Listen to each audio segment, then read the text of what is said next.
A woman in a white dress stands trembling at the altar, not from joy, but from terror. In 3 hours she will become the property of a man she despises, sold like cattle to pay a debt she never owed. Her brother gambled away her freedom. The town watched in silence. But in the shadows of that cold Wyoming morning, a stranger with haunted eyes and calloused hands makes a decision that will change everything. He doesn't know her name. She doesn't know his past. But before the sun rises, he will offer her something no one else ever has: a choice. Stay with me until the very end of this story and drop a comment telling me which city you're watching from. I want to see just how far this tale has traveled. Now, let me tell you how it all began. The Wyoming wind carried the scent of pine and coming snow as it swept down from the mountains, rattling the wooden shutters of the Crowell cabin like the knocking of an unwelcome guest. Inside, 23-year-old Lydia Crowell sat motionless at the kitchen table, her hands wrapped around a cup of tea that had long gone cold. The fire in the hearth had burned down to embers, casting dancing shadows across her pale face, but she made no move to stoke it. She was waiting. They all were. The clock on the mantel ticked away the seconds with a merciless rhythm, each sound a reminder that time was running out. It was just past midnight, and in less than 6 hours the sun would rise over Bitter Creek, and with it, the end of everything Lydia had ever hoped for. Her mother sat in the rocking chair by the window, a worn Bible clutched to her chest, her lips moving in silent prayer. Martha Crowell had aged 10 years in the past week. Her hair, once the same rich chestnut as her daughter's, had gone gray at the temples, seemingly overnight. Her eyes, red-rimmed from crying, kept darting to the door, as if expecting the devil himself to walk through. In a way, she was. "He's not coming back," Lydia finally said, her voice flat and hollow. "Thomas isn't coming back." Martha's hands tightened on the Bible. "Don't say that. Your brother will find a way. He promised." "His promises mean nothing, Mother." Lydia set down the cup with a sharp clink. "They never have, and now we're all going to pay for his weakness." The words hung in the air between them, harsh but true. Thomas Crowell, Lydia's older brother by 4 years, had always been the family's greatest hope and deepest disappointment. Charming, handsome, quick with a laugh, and quicker with an excuse, he had inherited their father's good looks and none of his character. When their father died 3 years ago, crushed beneath an overturned wagon on the mountain pass, Thomas had sworn to take care of them. Instead, he had taken everything they had. First, it was small amounts, a few dollars here and there, supposedly for supplies or investment opportunities that never materialized. Then came the drinking, the late nights, the gambling halls that seemed to swallow him whole. Martha made excuses. Lydia watched in silence as their savings dwindled, as the farm fell into disrepair, as the promise of their future crumbled like dry earth through careless fingers. But nothing had prepared her for what Thomas had done 1 week ago. The sound of hoofbeats outside made both women freeze. Martha's prayer stopped mid-word. Lydia's heart lurched against her ribs as she rose slowly from the table, her hand instinctively reaching for the shotgun mounted above the door. "Lydia, don't," Martha began. "Stay here." She crossed to the window and peered through a crack in the shutters. In the pale moonlight, she could make out 3 riders approaching on the main road, their dark silhouettes moving with the easy confidence of men who knew they owned the night. At the front rode a figure she recognized instantly, tall in the saddle, broad-shouldered, wearing a hat that cost more than most families in Bitter Creek earned in a year. Grant Mercer. Lydia's blood turned to ice. "It's him," she whispered. "Mother, go to the back room. Lock the door and don't come out no matter what you hear. I won't leave you alone with go, now." Something in Lydia's voice, the steel beneath the fear, made Martha obey. She gathered her skirts and hurried to the back of the cabin, and Lydia heard the scrape of the bolt sliding home. Only then did she allow herself to breathe, one long, shuddering breath that did nothing to calm the terror clawing at her chest. She checked the shotgun. 2 shells. Not enough to stop 3 men, but enough to make them think twice. The hoofbeats stopped outside. Boots hit the ground. Then came the knock. 3 slow, deliberate raps that seemed to echo through the entire cabin. "Miss Crowell." The voice was smooth as oil on water, cultured and cold. I know you're in there. I've come to discuss our arrangement. Lydia's jaw tightened. She crossed to the door but didn't open it. There is no arrangement, Mr. Mercer. My brother had no right to make promises on my behalf. A low chuckle from the other side. Ah, but that's where you're wrong, my dear. Your brother signed a contract, legal and binding. He wagered something of value against his debt, and he lost. I am not property to be wagered. In the eyes of the law, you are whatever the contract says you are. There was a pause, and when Mercer spoke again, his voice had lost its veneer of politeness. Now, I'm going to give you one chance to open this door like a civilized woman. If you don't, my men will break it down. And I promise you, the conversation that follows will be far less pleasant. Lydia's finger found the trigger of the shotgun. Her hands were shaking, but her voice was steady when she answered. Then I suppose we'll be having an unpleasant conversation, Mr. Mercer, because I'm not opening this door. For a long moment, there was only silence. Then, without warning, the door exploded inward. The force of it sent Lydia staggering backward, the shotgun discharging harmlessly into the ceiling as she fell. Before she could recover, hands were grabbing her arms, hauling her upright, twisting the weapon from her grip. She kicked and struggled, crying out as rough fingers dug into her flesh. But it was useless. Within seconds, she was pinned against the wall, held fast by two of Mercer's men, while the man himself stepped through the ruined doorway. Grant Mercer was 45 years old, with silver threading through his dark hair, and a face that might have been handsome if not for the cruelty that lived behind his eyes. He owned more land than anyone in the territory, thousands of acres of prime grazing ground, mines that pulled copper and silver from the mountains, and the loyalty of men who asked no questions as long as the money kept flowing. He was, by every measure that mattered in Wyoming, the most powerful man for 100 miles, and he had decided he wanted Lydia Crowell. "There now," he said, removing his hat and brushing dust from the brim. "That wasn't so difficult, was it?" Lydia spat at his feet. Mercer's expression didn't change, but something flickered in his eyes, a spark of anger that promised pain. He tucked his hat under his arm and stepped closer, close enough that Lydia could smell the whiskey on his breath, the expensive cologne that couldn't quite mask the rot beneath. "Your brother owes me $500, he said softly. "Do you have any idea how much money that is, Miss Crowell? It's more than your farm is worth, more than this cabin, your livestock, and everything your father ever owned combined. Thomas knew this when he sat down at my table. He knew the stakes, and when he lost—" Mercer smiled, and it was the smile of a wolf contemplating a rabbit. He offered the only thing of value he had left. "He had no right," Lydia said through clenched teeth. "Rights are for people who can afford them. Your brother couldn't afford a cup of coffee, let alone his principles." Mercer reached out and caught her chin, forcing her to meet his gaze. "You, on the other hand, have something I want. Youth, beauty, spirit. I've been looking for a new wife, Miss Crowell. Someone to grace my table and warm my bed. Someone the territory will respect. And when I saw you at the harvest dance last autumn," his thumb traced along her jaw, and Lydia's stomach turned. "I knew you were the one. I would rather die." "That can be arranged." Mercer's hand tightened, his fingers digging into her flesh. "Your brother is currently locked in my wine cellar with two of my less patient employees. If you don't agree to marry me by sunrise, I'll have them break every bone in his body. Then I'll burn this cabin to the ground with your mother inside, and then—" He leaned in close, his lips brushing her ear. "I'll take what I want anyway. So you see, my dear, your death isn't really on the table, only your suffering." Tears burned in Lydia's eyes, but she refused to let them fall. She wouldn't give him that satisfaction. "The town won't stand for this," she whispered. "Someone will stop you."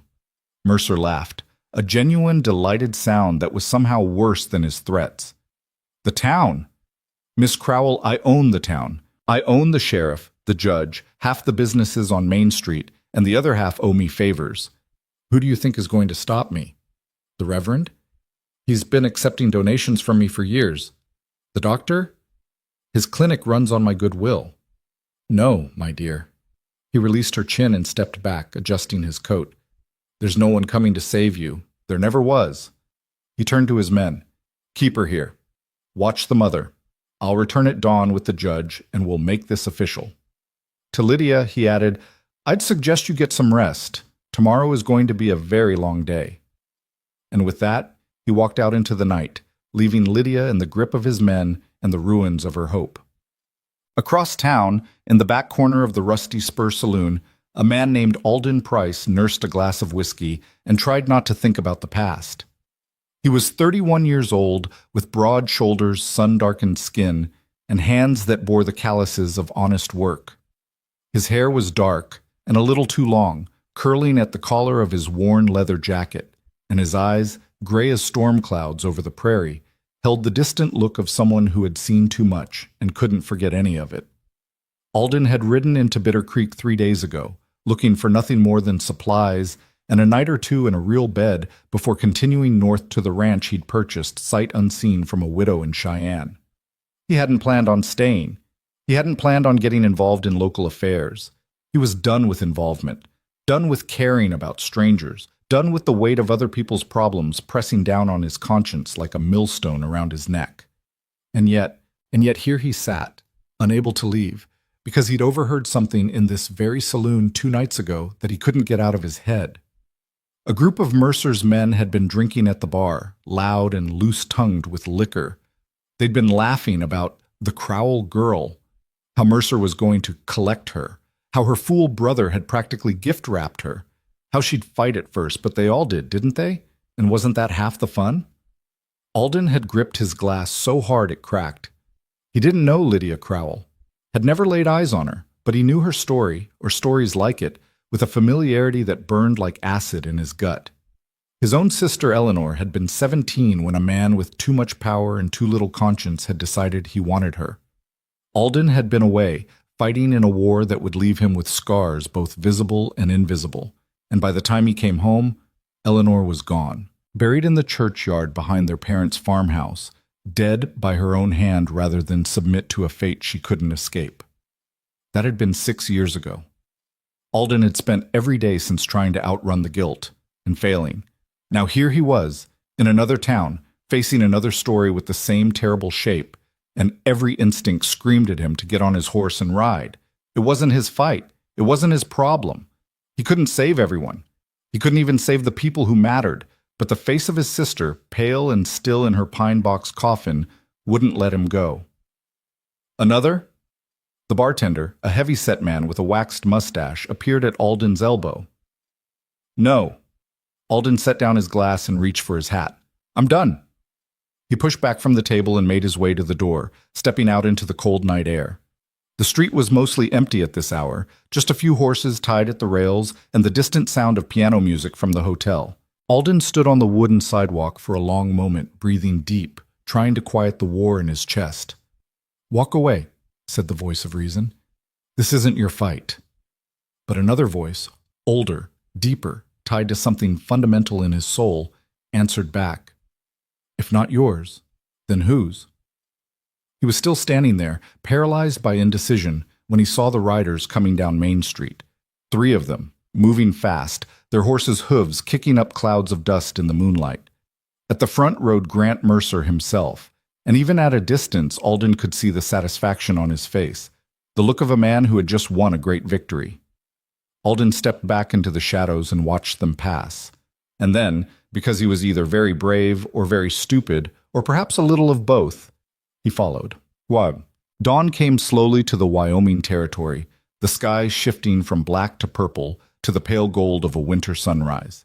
In the Crowell cabin, Lydia sat on the floor with her back against the wall, her arms wrapped around her knees, staring at nothing. Mercer's men had allowed her mother to come out of the back room, but only under supervision. Martha sat now in her rocking chair, weeping silently, occasionally reaching out to touch her daughter's hair with trembling fingers. Neither of them spoke. What was there to say? The clock on the mantel read 5:47. In less than 15 minutes, the sun would clear the mountains, and Grant Mercer would return with the judge to make Lydia his wife. There would be no escape. There would be no rescue. There was only the cold, certain knowledge of what her life was about to become. A life of submission and silence, of being owned by a man who saw her as property, of slowly dying inside while her body continued to breathe. I could fight, she thought, When he comes, I could fight. But she remembered the easy cruelty in Mercer's eyes, the casual way he'd threatened her mother, her brother, everything she loved. He would make an example of her. He would break her spirit the way you break a wild horse, with patience and pain and the gradual crushing of hope. Or perhaps she could end it before he had the chance. There was a knife in the kitchen drawer, hidden beneath the dish towels. Sharp enough to... The sound of hoofbeats interrupted her thoughts. Not the thundering approach of multiple riders this time, but a single horse, moving at a steady canter. Lydia lifted her head, frowning. Mercer's men exchanged glances and moved toward the window, hands dropping to their guns. "Stay here," one of them growled at the women. "Don't move." The hoofbeats stopped outside. There was a creak of leather as someone dismounted, then the slow, deliberate sound of boots approaching the cabin. The door, still broken from last night's intrusion, stood partially open, and through the gap, Lydia could see a figure in the gray light of dawn. A tall man, broad-shouldered, wearing a dusty jacket and a wide-brimmed hat. A stranger. "That's far enough," called one of Mercer's men, stepping into the doorway with his pistol drawn. "This is private property. State your business or ride on." The stranger stopped. When he spoke, his voice was low and steady, carrying the flat vowels of the American West. "I'm looking for Miss Lydia Crowell. I understand she's in some trouble." A bark of laughter from the second guard. "Trouble? Mister, you got no idea. Now get back on your horse before we—" "I also understand," the stranger continued, as if he hadn't been interrupted, "that she owes a debt, $500, to a man named Mercer." Silence from the guards. They exchanged another look, warier now.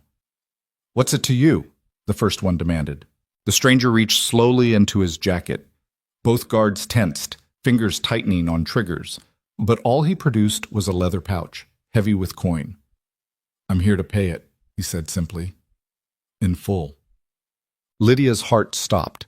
She was on her feet before she knew she'd moved, pushing past her mother's grasping hands, crossing the room in 3 quick strides. The guards tried to block her path, but she ducked under their arms and emerged through the broken door into the cold morning light. And stopped. The stranger stood 10 feet away, the leather pouch extended in one hand. He was perhaps 30, maybe a year or two older, with a weathered face and gray eyes that seemed to see right through her. There was a calmness about him, an utter stillness that was almost unnatural, as if he had long ago made his peace with whatever might happen next. "Who are you?" The words came out as barely a whisper. "My name is Alden Price." He inclined his head slightly, a gesture of respect. "I heard about your situation, Miss Crowell. I'm here to offer you a way out." "A way out?" Her voice cracked. "There is no way out. Mercer owns this town. He owns the judge, the sheriff, everyone. Even if you pay the debt, he'll find another way to—" "He can't enforce a contract that doesn't exist." Lydia blinked. "What?" Alden's gaze shifted to the guards, who were hovering uncertainly behind her. "The contract your brother signed was for marriage or payment. If the debt is paid before the marriage takes place, the contract is void. That's the law." A ghost of a smile crossed his face. "I spent yesterday afternoon at the county courthouse reading up on territorial statutes. You'd be surprised what you can learn when you're motivated." One of the guards spat on the ground. "Mercer ain't gonna like this." "I don't particularly care what Mercer likes."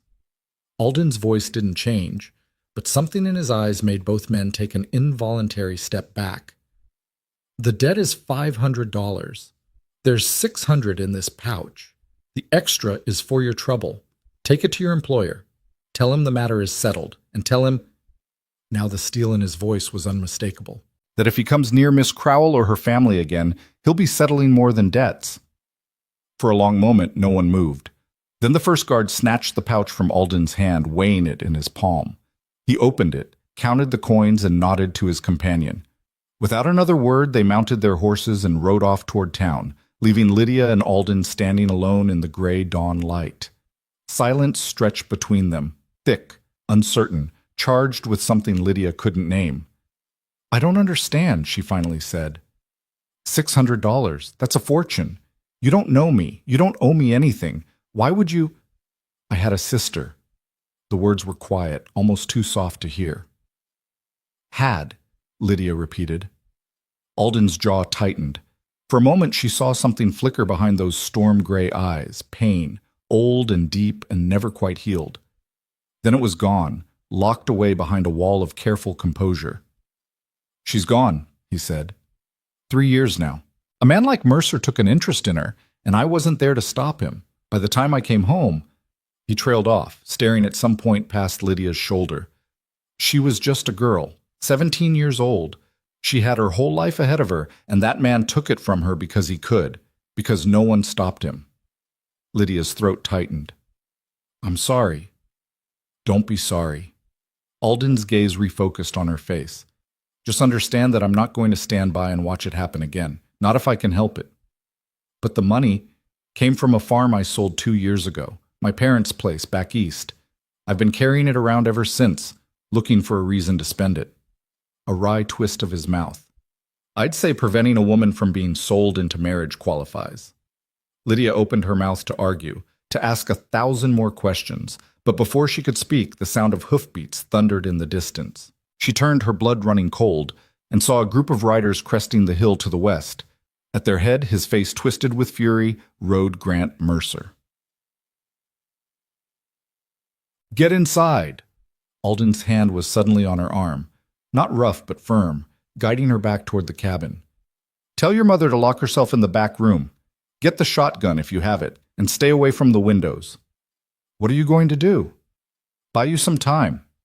He walked past her, out into the open ground before the cabin, and stood waiting as the riders approached. There were 5 of them now. Mercer, the 2 guards who had just left, and 2 more hard-faced men with rifles across their saddles. Lydia didn't retreat. She couldn't. Some force, fear or defiance, or simply the desperate need to see what happened next, kept her rooted to the spot, watching as Alden faced down the most powerful man in the territory with nothing but the revolver at his hip. Mercer reined in his horse a dozen feet away, his face purple with rage. "Who the hell are you?" he snarled. Alden didn't flinch. "Nobody important, just a man passing through." Nobody important doesn't carry $600 in his pocket. Nobody important doesn't stick his nose in other people's business. Mercer's hand dropped to his own pistol. "You've made a serious mistake, friend. That debt was mine. That woman was mine." "The debt is paid," Alden replied calmly. "The contract is void. As for the woman," something dangerous crept into his voice. "She was never yours to begin with." Mercer's eyes narrowed. "You think you can come into my town, throw some money around, and walk away? You think the law will protect you?" "I think the law says what I've done is perfectly legal. I think you know that, or you'd have brought the sheriff instead of hired guns." Alden paused. "And I think you're a bully who's used to having his way, and you don't know what to do when someone stands up to you." A vein throbbed in Mercer's temple. His men shifted uneasily in their saddles, hands hovering near their weapons. "You have no idea who you're dealing with," Mercer said softly. "I know exactly who I'm dealing with."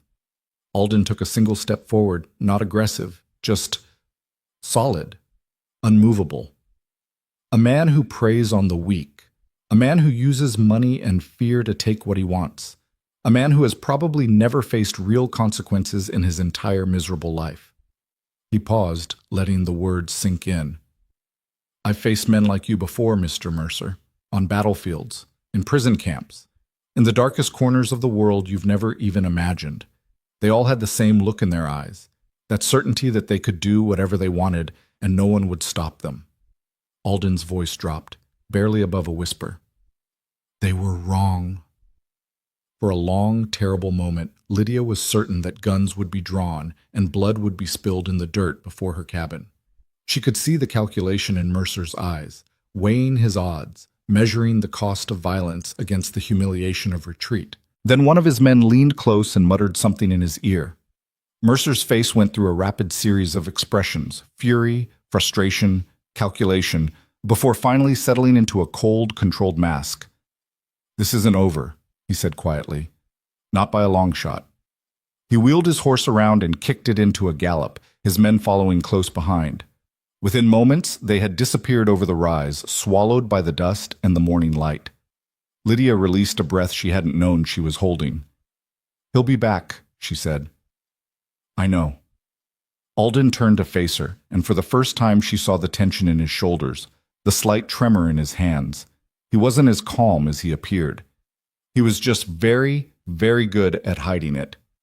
"Which is why we need to talk about what happens next, Ram." They sat at the kitchen table, Lydia, her mother, and Alden, as the sun rose fully over the mountains and spilled golden light through the cabin's small windows. Martha had made coffee, hands shaking slightly as she poured, and now the three of them sat in silence, the weight of the morning's events pressing down on them all. "I don't understand," Martha finally said, her voice thin. "You paid the debt. Why would he come back?" "Because the debt was never the point." Alden wrapped his hands around his coffee cup. "A man like Mercer doesn't care about $500. He cares about power, control. He decided he wanted your daughter, and in his mind, that means she belongs to him, contract or no contract." "So we're no better off than before." Lydia's voice was hollow. "Not exactly." Alden hesitated, then seemed to come to some kind of decision. "There's another option, one that would take you out of Mercer's reach permanently." "What kind of option?" "Marriage." The word dropped into the silence like a stone into still water. Lydia stared at him, uncomprehending. "Marry you?" she heard herself say. "Before you say no," Alden held up a hand. "Hear me out. Wyoming law is clear. A married woman's debts become her husband's responsibility. If you're married to someone else, Mercer has no legal claim to you. He can't force you into a contract that contradicts your existing marriage. And if your husband has the means to challenge him, land, resources, connections, he'd have to think twice before causing trouble. You're proposing a business arrangement. I'm proposing a solution." Alden met her eyes steadily. "I own a ranch about 60 miles north of here, 2,000 acres, plenty of water, good grazing land. I've been planning to settle there permanently. You and your mother could come with me. You'd be safe, protected, free." Martha's hand flew to her mouth. "Sir, we hardly know you. I'm not asking you to trust me blindly." Alden's voice was patient. "I'm asking you to consider your alternatives. Stay here, and Mercer will find another way to get to you. Maybe tomorrow, maybe next month, but he will find a way. Run, and he'll hunt you down. Men like him always do. But marry me, and you put a legal barrier between yourself and his schemes, one that even he would have to think twice before crossing." Lydia shook her head slowly. "This is madness. We met an hour ago. You don't know anything about me. I know you didn't cry." She blinked. "What?" "Last night, when they broke down your door, when they held you against the wall and Mercer threatened your family. I was there, in the shadows, watching, trying to figure out my next move." Alden's gaze held hers. "You were terrified. I could see it in every line of your body. But you didn't cry. You didn't beg. You looked that man in the eye and told him you'd rather die than submit." He paused. "That tells me everything I need to know about who you are, Miss Crowell. The question is whether you're willing to take a chance on who I might be." The cabin fell silent. Outside, a bird began to sing, a meadowlark welcoming the morning, and the ordinary sound of it seemed strange against the extraordinary conversation happening within. Lydia looked at her mother. Martha's face was pale, her eyes wide with fear and hope in equal measure. She wouldn't say it, wouldn't push her daughter toward a decision of this magnitude, but Lydia could read the unspoken plea in her expression. "Please, take the chance. Live." She turned back to Alden. "If I agree to this," she said slowly, "what would you expect from me?" "Nothing you're not willing to give." "That's not an answer."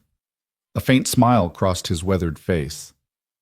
"Fair enough. Then let me be specific. I expect you to be a partner, not a servant. I expect you to help me build something worthwhile, a working ranch, a proper home. I expect honesty, even when it's uncomfortable.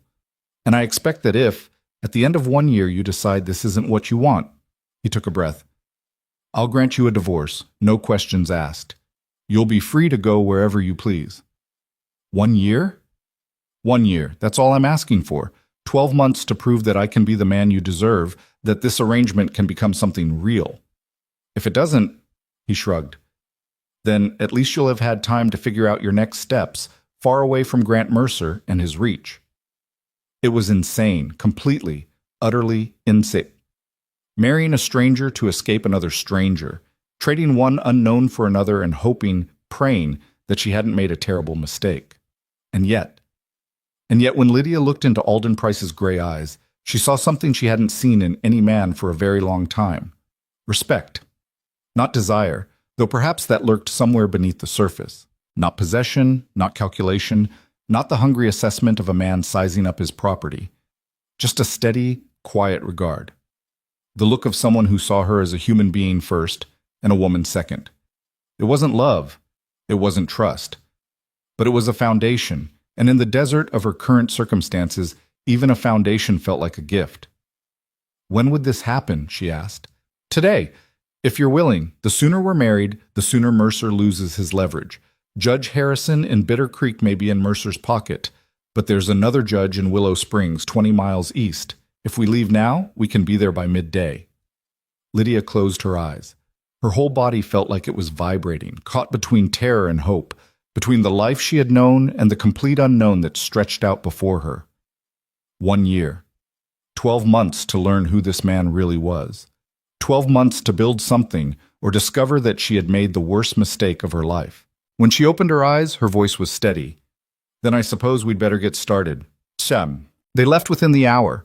Alden had a wagon and a spare horse. Where he had gotten them, Lydia didn't ask. And they loaded what belongings could be quickly gathered.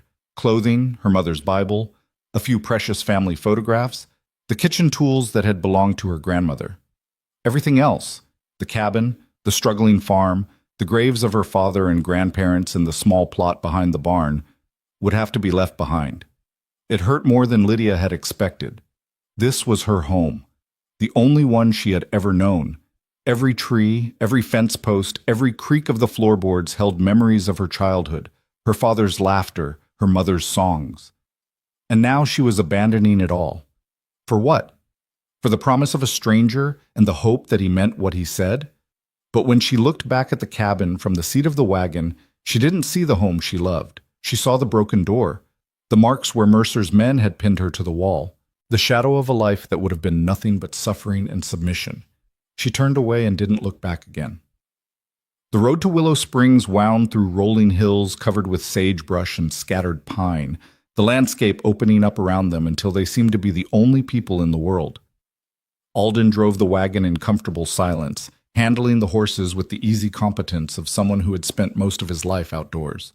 Martha dozed in the back, exhausted by fear and relief and the emotional whiplash of the past 12 hours. And Lydia sat beside the man who would soon be her husband, trying to make sense of her own tangled thoughts. "Tell me about the ranch," she finally said. The silence had stretched too long. She needed something, anything, to anchor herself. Alden glanced at her. "What do you want to know?" "Everything? If I'm going to live there, I should know what I'm walking into." A pause. Then he nodded. "It's called Stonebrook, named for the creek that runs through the property. Good water, clear and cold, comes right down from the mountains. The land was a cattle operation before, but the previous owner let it fall into disrepair after her husband died. I bought it last spring, sight unseen, from an agent in Cheyenne. Spent the summer making improvements, new fencing, repairs to the barn, patching the roof of the house." "What kind of house?" "Bigger than you'd expect. The original owner was a rich man, made his fortune in the silver mines before turning to ranching. He built the house for his bride, proper construction, stone foundation, 4 bedrooms, a real kitchen with a wood stove, and pump water." A faint smile. "It needs work, but the bones are good. With time and effort, it could be something." Lydia tried to picture it. A real house, not the cramped cabin she'd grown up in. Space to breathe, room to grow.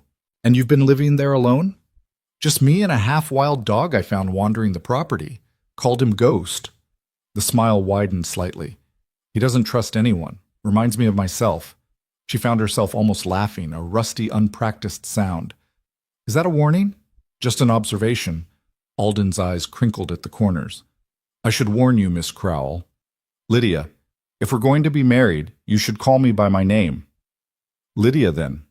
He tested the word like he was tasting it. I should warn you, Lydia, that I'm not an easy man to know. I've spent a lot of years alone, by choice, mostly. I'm not used to company, not used to conversation.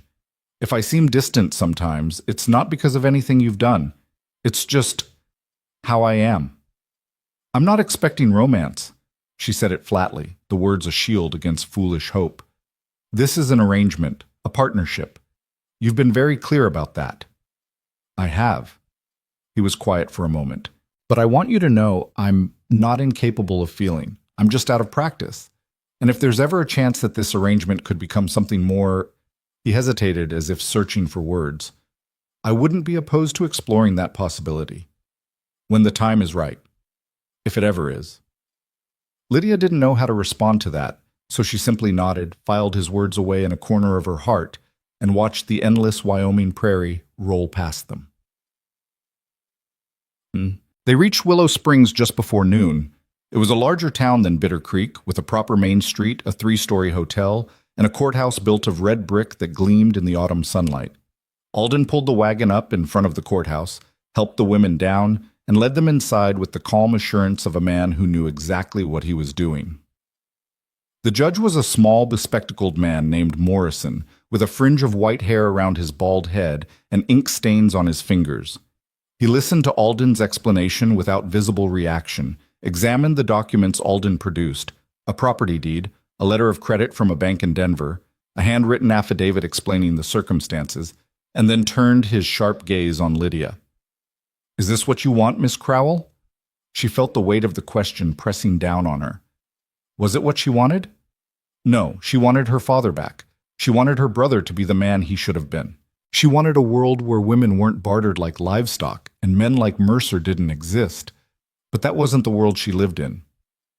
Yes, she said quietly, this is what I want. Morrison studied her face for a long moment. Then he nodded. Very well. I'll need 2 witnesses. My clerk can serve as one. Is there someone else? I'll do it. The voice came from behind them. Everyone turned, and Lydia's breath caught in her throat. Thomas Crowell stood in the doorway of the courthouse, hat in his hands, his face a mask of shame and desperation. For a long moment, no one moved. Lydia felt as if the floor had dropped out from beneath her feet. Thomas, her brother, the man whose weakness and selfishness had brought her to this moment, standing in a strange courthouse, about to marry a stranger because he couldn't resist the lure of easy money and easier excuses. Rage surged through her, hot and pure and overwhelming. How dare you? She whispered. Thomas flinched. Lydia, please. How dare you come here? How dare you show your face after what you've done? I came to apologize. His voice cracked. I came to try to make it right. Make it right? She laughed, a harsh, broken sound. You sold me, Thomas. You signed a piece of paper and sold me to that monster like I was nothing more than a horse or a piece of furniture. And now you want to apologize? I didn't know. You knew exactly what you were doing. Lydia stepped toward him, her hands clenching into fists. You knew what Mercer was. Everyone in Bitter Creek knows what Mercer is, but you were so desperate, so pathetic, so consumed by your own... Lydia. Alden's voice, quiet but firm, cut through her tirade. She stopped, breathing hard, tears burning in her eyes. He's still your brother, Alden said softly. Whatever he's done, he came here. That counts for something. She whirled on him. You're defending him? I'm giving him a chance to speak. Alden's gray eyes were steady. The same chance you gave me this morning. The words hit her like a slap. She wanted to argue, to scream, to demand justice for everything that had been taken from her. But she saw the look in Alden's eyes, not judgment, just patience, and something in her exhausted soul surrendered. She turned back to Thomas. Talk, she said flatly. You have 2 minutes. Thomas swallowed hard. His hands were shaking, she noticed, trembling like leaves in a storm. Up close, he looked terrible. His face was bruised, one eye swollen, nearly shut, and there were raw marks around his wrist that suggested he had recently been bound. Mercer caught me leaving town last night, he said, his voice barely above a whisper. After his men came back with the money, he was angry. He thought I'd somehow orchestrated the whole thing. He had me beaten, locked me in his cellar. His voice broke. I thought he was going to kill me. He should have, Lydia said coldly. Thomas flinched again, but didn't argue. You're right. I deserve that. I deserve worse. But Lydia? He took a shaky breath. I escaped. One of his men, a younger one, knew her. He wasn't as cruel as the others. He left the door unlocked when he went to dinner. I ran, and I came straight here because I had to tell you. His eyes filled with tears. I'm sorry. I'm so sorry. I know it doesn't fix anything. I know it doesn't make up for what I did. But I had to say it. I had to look you in the eye and tell you that I know I'm a worthless piece of garbage who doesn't deserve a sister like you. Silence fell over the courthouse. Lydia stared at her brother, this broken, pathetic man who shared her blood, and felt something shift inside her. The rage was still there, still burning, but it was joined now by something else, something that felt almost like grief. This was Thomas, the boy who had taught her to ride, who had carried her home on his back when she twisted her ankle climbing the old oak behind their house, who had held her hand at their father's funeral and promised, with tears streaming down his face, that he would take care of her. He had failed her. Failed spectacularly, catastrophically, in ways that might never be forgiven. But he was still her brother, and he had come. Judge Morrison, she heard herself say, this man is my brother. He can serve as the second witness. Thomas's head snapped up. Lydia, don't, she cut him off. Don't thank me. Don't apologize again. Just stand there and do this one thing right, and then we'll talk about what happens next. He nodded, wiping his eyes with the back of his hand. Yes, of course, whatever you need. Lydia turned back to Alden, and something passed between them, a silent acknowledgement that the situation had just become infinitely more complicated, but Alden simply nodded, offering her his arm. Shall we? He asked quietly. She took his arm, and together they walked toward the judge. Boom. The ceremony was brief and businesslike, nothing like the wedding Lydia had imagined as a little girl, with flowers and music and a dress that wasn't travel-stained and hastily borrowed. Judge Morrison recited the vows in a monotone voice, pausing occasionally to cough or adjust his spectacles. The clerk and Thomas stood as witnesses, both looking deeply uncomfortable for very different reasons. But when Alden slipped a simple silver band onto her finger, produced from somewhere, she didn't ask where. And when the judge pronounced them husband and wife, something shifted in Lydia's heart. This is real, she thought. For better or worse, this is my life now. She looked up at Alden, this stranger who was now legally bound to her, and found him watching her with an expression she couldn't quite read. Concern, perhaps, or hope, or something more complicated than either. It's done, he said quietly.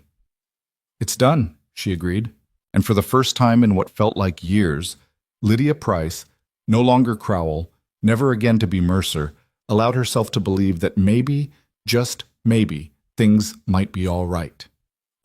They left Willow Springs within the hour, Thomas riding alongside the wagon on a horse Alden had purchased from the livery stable. Martha sat in the back, her face a complicated mixture of joy at her daughter's escape and uncertainty about everything else.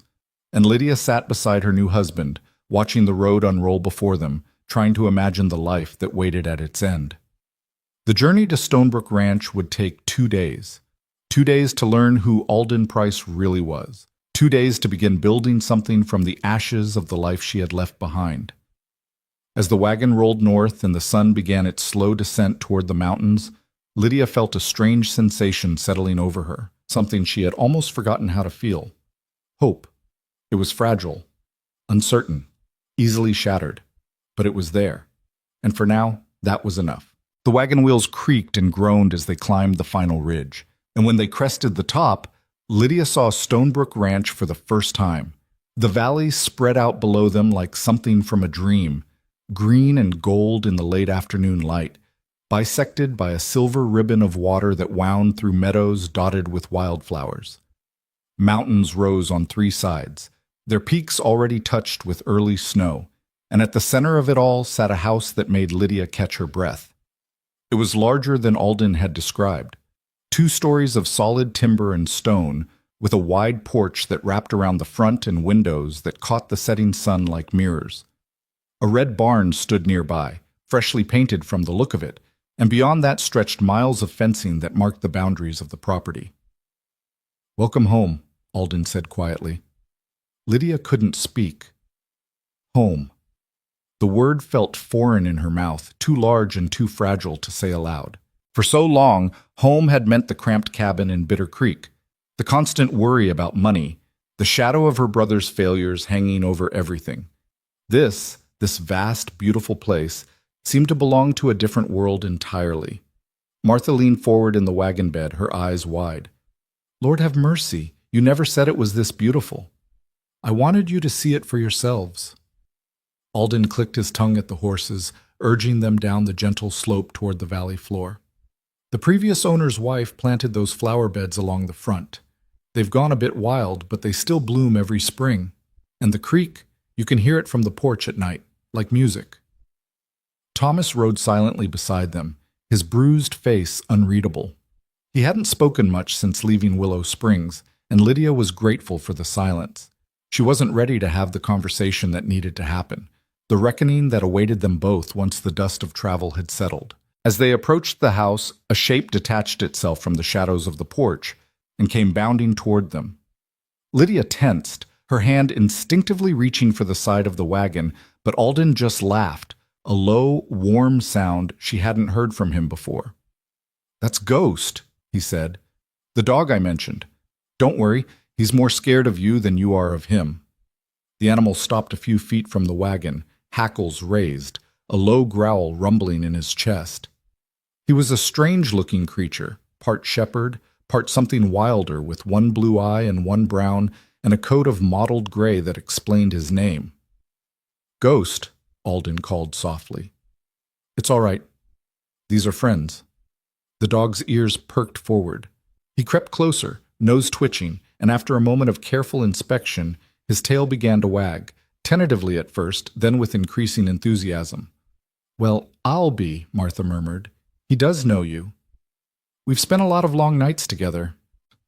Alden swung down from the wagon and knelt to scratch behind the dog's ears. "He showed up about a month after I arrived, half-starved, scared of his own shadow. Took me weeks to get him to eat from my hand. Now he follows me everywhere." Lydia watched the interaction, something softening in her chest. A man who could earn the trust of a frightened animal, who would spend weeks patiently coaxing a wild dog to accept kindness. That spoke to something deeper than words ever could. Maybe, she thought, maybe this wasn't such a terrible mistake after all. The interior of the house was as impressive as the exterior had promised. The main floor held a large kitchen with a cast-iron stove and a hand pump for water, a dining room with a table that could seat 8, and a parlor with a stone fireplace and windows that looked out over the valley. Upstairs were 4 bedrooms, each with a proper bed and a wardrobe, and a bathing room with a copper tub that made Martha gasp with delight. Everything was clean but spare. The rooms held furniture but little else. No curtains on the windows or rugs on the floors, no pictures on the walls or personal touches that would make the space feel lived in. "I've only been here a few months," Alden said, as if reading Lydia's thoughts. "And I'm not much for decorating. But there's money set aside for whatever you need to make it feel like home. Fabric, furniture, whatever you want. Consider it yours." Lydia ran her hand along the smooth wood of the parlor mantel. "You're being very generous." "I'm being practical. A house isn't a home until someone makes it one. That was never going to be me." He paused in the doorway, his gray eyes meeting hers. "I'm hoping it might be you." She didn't know how to respond to that, the quiet hope in his voice, the vulnerability hidden beneath his careful words. So she simply nodded, and after a moment, he nodded back and went to help Thomas unload the wagon. That first night, they ate a simple meal of bread and dried beef and preserves that Alden had stocked in the larder. Martha insisted on preparing everything, declaring that she would earn her keep or die trying, and the kitchen soon filled with the warm smell of fresh coffee and the comfortable sounds of someone making a house into a home. Thomas sat at one end of the table, still silent, picking at his food without really eating.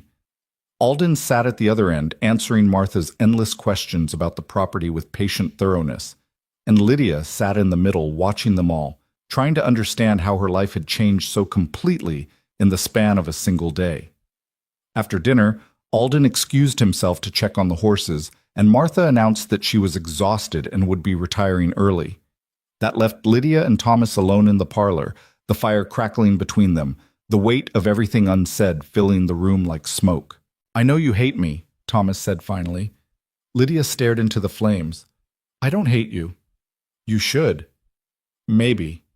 She turned to look at him, really look at him, this brother she had loved and resented and defended and despaired of for as long as she could remember. "But hating you won't change what happened. It won't give me back the life I was supposed to have." Thomas's jaw tightened. "The life with Jacob Morton, you mean? The one Father arranged before he died." The name hit her like a physical blow. Jacob. She hadn't let herself think about Jacob in days. The sweet, steady farmer's son she had been promised to since childhood. The man she had expected to marry, to build a life with, before Thomas had destroyed everything. "Jacob's family broke off the engagement when they heard about your debts," she said flatly. "They couldn't risk being associated with scandal. So no, Thomas. That life is gone. Because of you." Her brother bowed his head. In the firelight, the bruises on his face looked darker, more painful. "I'll make it up to you," he whispered. "I don't know how, but I will. I'll work every day for the rest of my life if that's what it takes." "Pretty words. You've always been good at those." "I mean it this time. You've said that before, too." Silence fell between them, heavy and sharp. Thomas stared at his hands, the hands that had signed away his sister's freedom, and Lydia saw something she had never seen in him before. Shame. Real, deep, unflinching shame. It wasn't enough. It might never be enough. But it was something. "Alden says there's work here that needs doing," she said quietly. "Fences to repair, fields to clear, cattle to tend. If you're serious about making amends, you can start there." Thomas looked up, hope flickering in his eyes. "You'd let me stay?" "That's not my decision to make. This is Alden's ranch." She paused. "But I won't argue against it. As long as you stay away from cards, from liquor, from anything that might bring Mercer's attention down on us. One mistake, Thomas, just one, and you're gone." He nodded rapidly. "I understand. I won't let you down. Not this time." She wanted to believe him. God help her. Despite everything, she wanted to believe that her brother could change, could become the man their father had hoped he would be. But trust, once broken, was not easily rebuilt. "We'll see," was all she said. The door opened and Alden stepped inside, bringing with him the smell of horses and cold mountain air. His eyes moved between Lydia and Thomas, reading the tension in the room with quiet perception. "Everything all right?" he asked. "Fine," Lydia said. "Thomas was just asking if there might be work for him here." Alden's expression didn't change, but something shifted behind his eyes. He studied Thomas for a long moment. The bruised face, the hunched shoulders, the desperate hope in his expression. "There's always work on a ranch," he said finally. "Hard work, honest work. The kind that builds calluses and breaks your back and doesn't leave much room for the things that got you into trouble in the first place." Thomas straightened. "I'm not afraid of hard work." "We'll see." Alden's voice carried no judgment, just a simple statement of fact. "There's a bunkhouse out past the barn. It's small, but it's clean. You can stay there, at least until we figure out something more permanent." Relief flooded Thomas's face. "Thank you. Thank you, Mr. Price. You won't regret this." "I hope not." Alden moved toward the fire, warming his hands. "For all our sakes."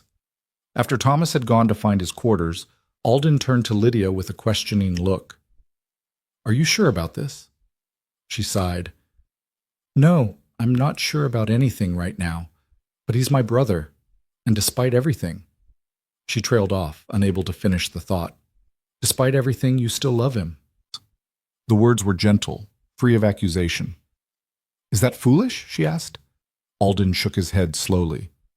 "It's human. And it's one of the things that makes you different from men like Mercer." He paused. "I had a sister too, remember? If she had lived, if she had made mistakes, I would have given anything for the chance to help her fix them." The raw honesty in his voice made Lydia's throat tighten. She wanted to ask more about his sister, about the pain he carried, about the life that had shaped him into this quiet, complicated man. But the hour was late, and they were both exhausted, and some conversations needed more time and trust than they had yet built. "I should sleep," she said instead. "It's been a long day. The master bedroom is yours. I had Martha put fresh linens on the bed this afternoon." He gestured toward the stairs. "Second door on the right." Lydia frowned.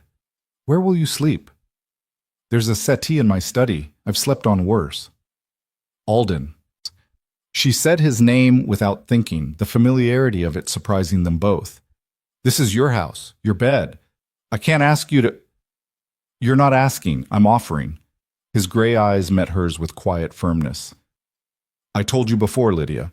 I don't expect anything you're not willing to give. That includes sharing a room. When and if that changes," he shrugged, "we'll figure it out. But for now, you need space, privacy, a place that feels like your own." She stared at him, this man who continued to defy every expectation she had of what a husband should be. "Thank you," she whispered. He nodded, and something passed between them in the firelight, something fragile and new and entirely without name. "Good night, Lydia." "Good night, Alden." She climbed the stairs alone, entered the master bedroom with its large bed and clean sheets, and lay awake for a long time, listening to the sound of the creak through the open window and wondering what kind of life waited for her when the sun rose. The first weeks at Stonebrook passed in a blur of activity and adjustment. Lydia threw herself into the work of making the house a home with a ferocity that surprised even herself.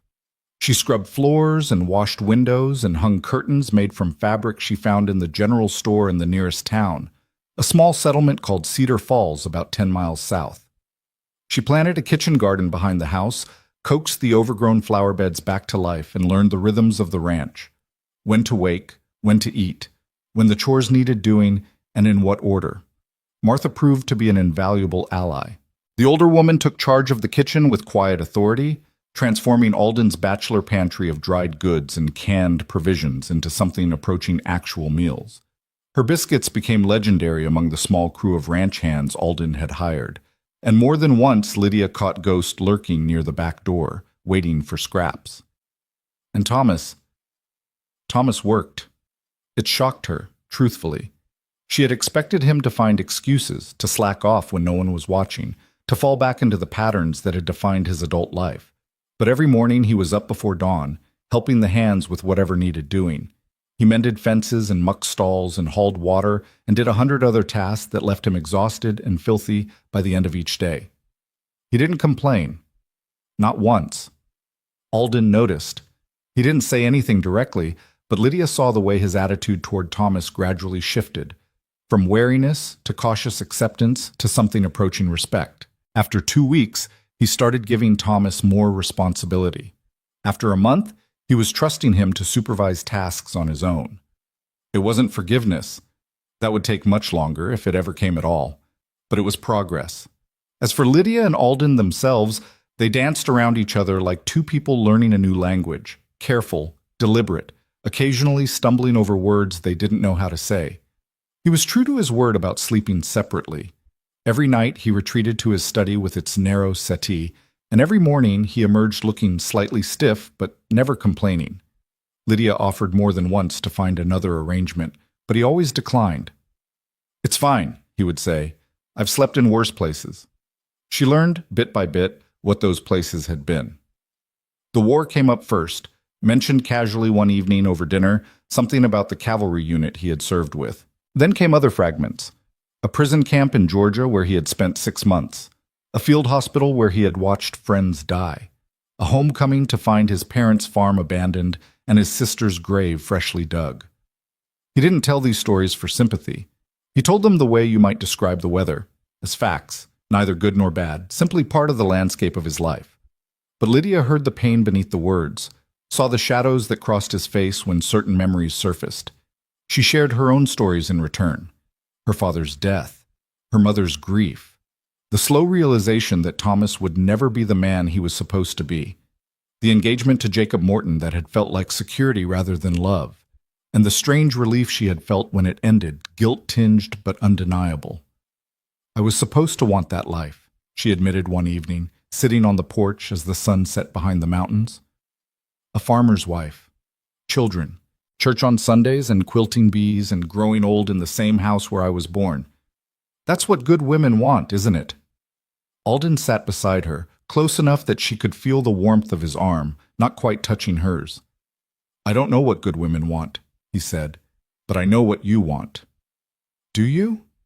He turned to look at her, his gray eyes soft in the fading light. "You want to matter, to be seen as more than someone's daughter or sister or wife. You want a life that you chose, not one that was chosen for you." The accuracy of his words stole her breath. "How do you know that?" she whispered. "Because it's what I want too." They sat in silence as the stars emerged, one by one, scattered across the vast Wyoming sky like diamonds on dark velvet.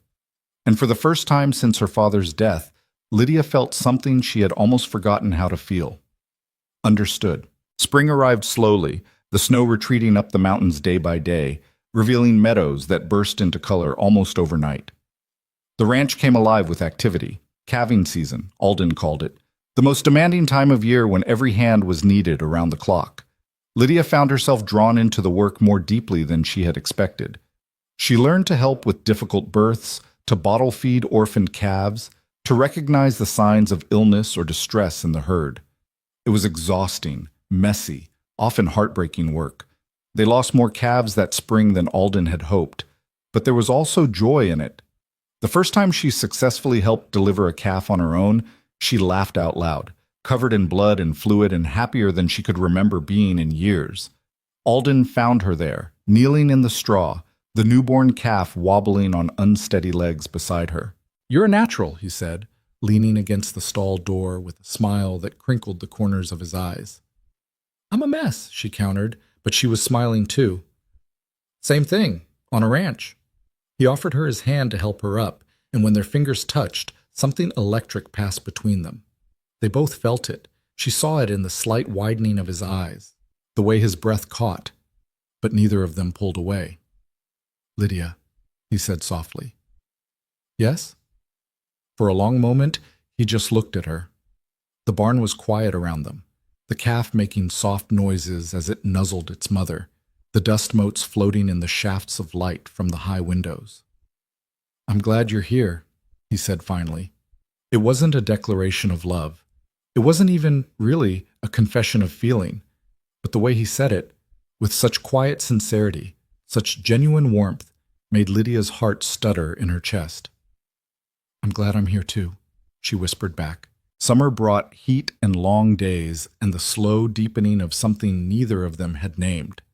They fell into a routine, the two of them, breakfast together before dawn, a division of labor during the day, evenings on the porch watching the sunset paint the mountains in shades of pink and gold. They talked about everything and nothing, books they had read, places they dreamed of seeing, memories from childhoods that seemed to belong to different people entirely. And sometimes they didn't talk at all. They simply sat together, comfortable in the silence. Two people who had learned that companionship didn't always require words. The physical distance between them began to close, bit by bit.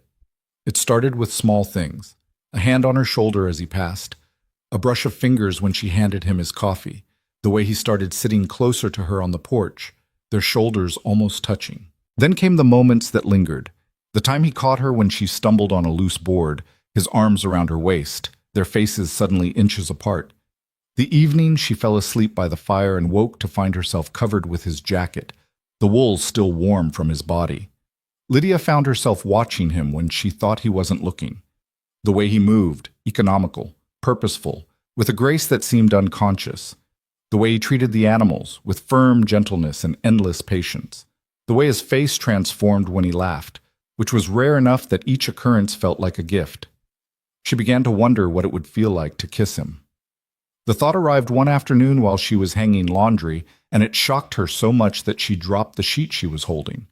For months she had thought of their marriage as exactly what it was, an arrangement, a transaction, a practical solution to an impossible problem. The idea that she might actually want him, desire him, had seemed as distant as the moon. But there it was, undeniable. The quickening of her pulse when he entered a room, the warmth that spread through her when he smiled, the dreams that had started coming at night, confused, heated dreams that left her flushed and breathless upon waking. She tried to push the feelings away, to remind herself of the terms of their agreement. 1 year, he had said. 1 year to prove himself, and then she would be free to go. But with each passing day, the thought of leaving felt less like freedom and more like loss. The storm came in late July, sweeping down from the mountains with a fury that caught everyone off guard. Lydia had seen storms before. The Wyoming Territory was famous for them, but nothing like this. The sky turned black in minutes, the wind howling like a wounded animal, and then the rain came, sheets of it so thick that you couldn't see your hand in front of your face. The hands scrambled to secure the livestock, and Martha retreated to the root cellar with Ghost, who was terrified of thunder. Thomas was somewhere out on the range. He had ridden out that morning to check on a fence line and hadn't returned. Lydia stood at the window, watching the chaos, her stomach tight with worry. "He'll be fine," Alden said, appearing beside her. "Thomas knows enough to find shelter. He won't try to ride back in this." "You don't know that?" "No. But I know your brother has come too far to do something stupid now." He put a hand on her shoulder. "Have a little faith." She turned to look at him, ready to argue, but the words died in her throat. He was soaked from his own dash across the yard, his hair plastered to his forehead, his shirt clinging to the muscles of his chest and arms. Water dripped from his jaw, ran down his neck, pooled in the hollow of his collarbone. He was, she realized with sudden clarity, beautiful. "Lydia?" His voice was concerned. "Are you all right?" She didn't answer. Instead, acting on instinct rather than thought, she reached up and pushed a strand of wet hair from his forehead. He went very still. "Lydia," he said again, but this time her name was a question, a plea, a prayer. "I don't want to go," she heard herself say. "Go where?" "Anywhere. When the year is up, when I'm supposed to be free to leave. I don't want to go." Her hand moved from his hair to his cheek, feeling the roughness of stubble, the warmth of skin. "I want to stay. Here. With you." Something broke open in his expression, a dam that had been holding back an ocean. "You're sure?" His voice was hoarse. "Because once this starts, I don't know if I can stop. I've been trying so hard not to feel this, to keep my distance, to give you the space you need, but—" "Alden." She said his name firmly, cutting off his words. "Kiss me." He did. The first touch of his lips was gentle, almost tentative, as if he was still afraid she might pull away. But when she leaned into him, when her hands fisted in the wet fabric of his shirt, something shifted. His arms came around her waist, pulling her close, and the kiss deepened into something hungry and desperate and achingly tender all at once. Outside, the storm raged on, thunder crashing, lightning splitting the sky, rain battering the windows. Inside, wrapped in each other's arms, Lydia and Alden finally stopped fighting what had been building between them for months.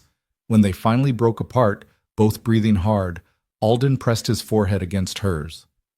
"I love you," he said, the words rough and honest and trembling with emotion. "I've loved you since the day you stood on that porch with a shotgun, ready to die rather than submit. I've loved you through every meal we've shared, every conversation, every moment of silence that felt more intimate than words. I love you, Lydia Price, and I don't care if it's too soon or too much or more than you're ready to hear." Tears spilled down her cheeks, mixing with the rainwater that still clung to her skin. "I love you too," she whispered. He kissed her again, and she tasted salt and rain and the beginning of something beautiful. Later, much later, they sat together by the fire, wrapped in a single blanket, watching the flames dance. The storm had passed, leaving behind a washed-clean world and a silence that felt sacred. Martha had emerged from the root cellar and was busy making tea in the kitchen, pretending not to notice the change that had come over her daughter and son-in-law. Thomas had returned safely, having sheltered in an abandoned line shack, and was currently in the bunkhouse, oblivious to the shift that had taken place in his absence. "So what happens now?" Lydia asked, her head resting on Alden's shoulder. He tightened his arm around her. "Now we build a life. A real one, Not an arrangement or a contract or a practical solution. A marriage. And the 1-year agreement? Void. He pressed a kiss to her hair. As far as I'm concerned, you're stuck with me forever. She smiled, feeling the warmth of his body, the steady beat of his heart beneath her ear. I think I can live with that. The weeks that followed were the happiest of Lydia's life. She and Alden moved forward carefully, respectfully, letting their physical relationship develop at its own pace. He was patient, endlessly patient, never pushing, always asking, treating her body and her boundaries with a reverence that made her fall more deeply in love with him every day. They began sharing the master bedroom. The first night, they simply held each other, learning the shape of sleeping side by side. The second night, there were kisses, long, slow, exploratory. By the end of the first week, they had crossed the final threshold, and what Lydia discovered there was nothing like the cold duty she had expected marriage to require. With Alden, there was warmth, tenderness, a give and take that left her breathless and satisfied and hungry for more.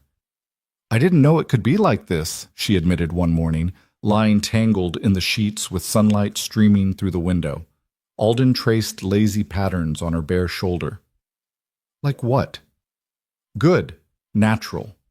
Something you want instead of something you endure. His hand stilled. Is that what you thought marriage would be? Endurance? That's what my mother told me, and the women at church.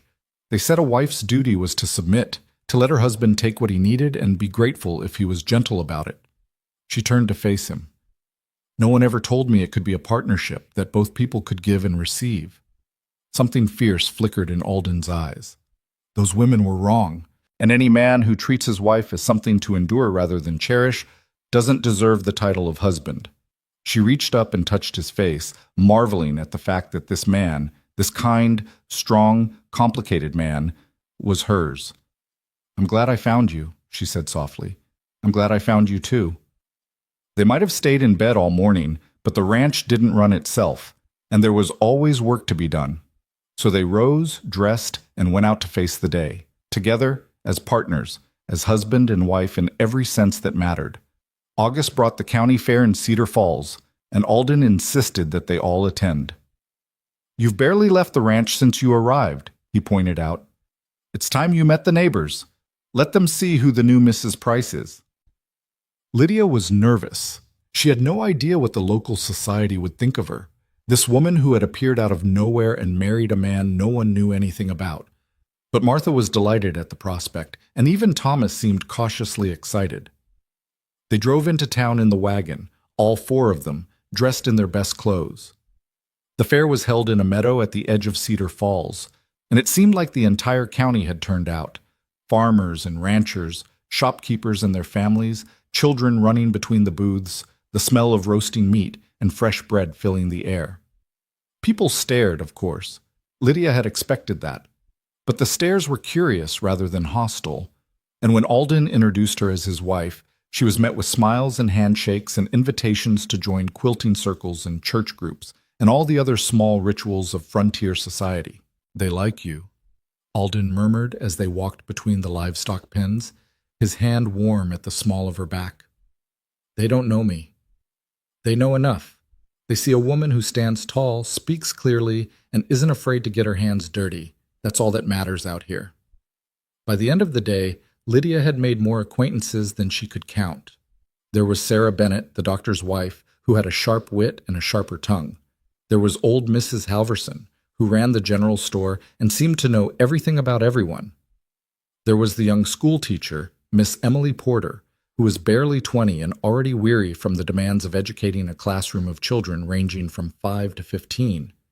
For the first time since leaving Bitter Creek, Lydia felt like she belonged somewhere.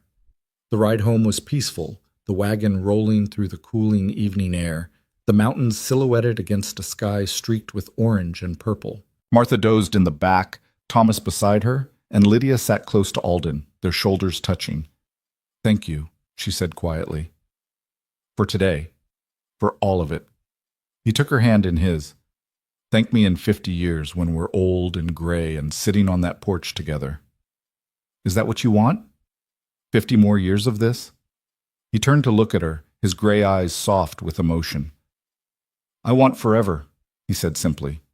However long that turns out to be. She leaned her head against his shoulder and watched the stars come out, one by one, over the land that had become her home. She didn't know what the future held. No one ever did. But for the first time in her life, Lydia wasn't afraid of it. Whatever came next, she wouldn't face it alone. She had Alden. She had her mother and her brother and a house full of warmth and a valley full of possibility. She had a life she had chosen, with a man she loved, in a place where she finally belonged. And that, she thought, as the wagon rolled toward Stonebrook Ranch, was more than she had ever dared to dream. End of part 2. If you or someone you know is having a difficult time, free support is available. The autumn leaves had just begun to turn when the first sign of trouble arrived at Stonebrook Ranch. Lydia was in the kitchen rolling out dough for apple pie when she heard Ghost's warning bark. Not the excited yapping he made when greeting familiar faces, but the low, threatening growl he reserved for strangers. She wiped her hands on her apron and moved to the window, peering out at the road that wound down from the main pass. A lone rider was approaching, moving slowly, his horse picking its way along the rutted path. Even at a distance, something about his posture made Lydia's stomach tighten. There was an arrogance to the way he sat his saddle, a deliberate casualness that seemed calculated to unsettle. She didn't recognize him, but she recognized the type. Alden appeared from the barn, drawn by Ghost's continued barking.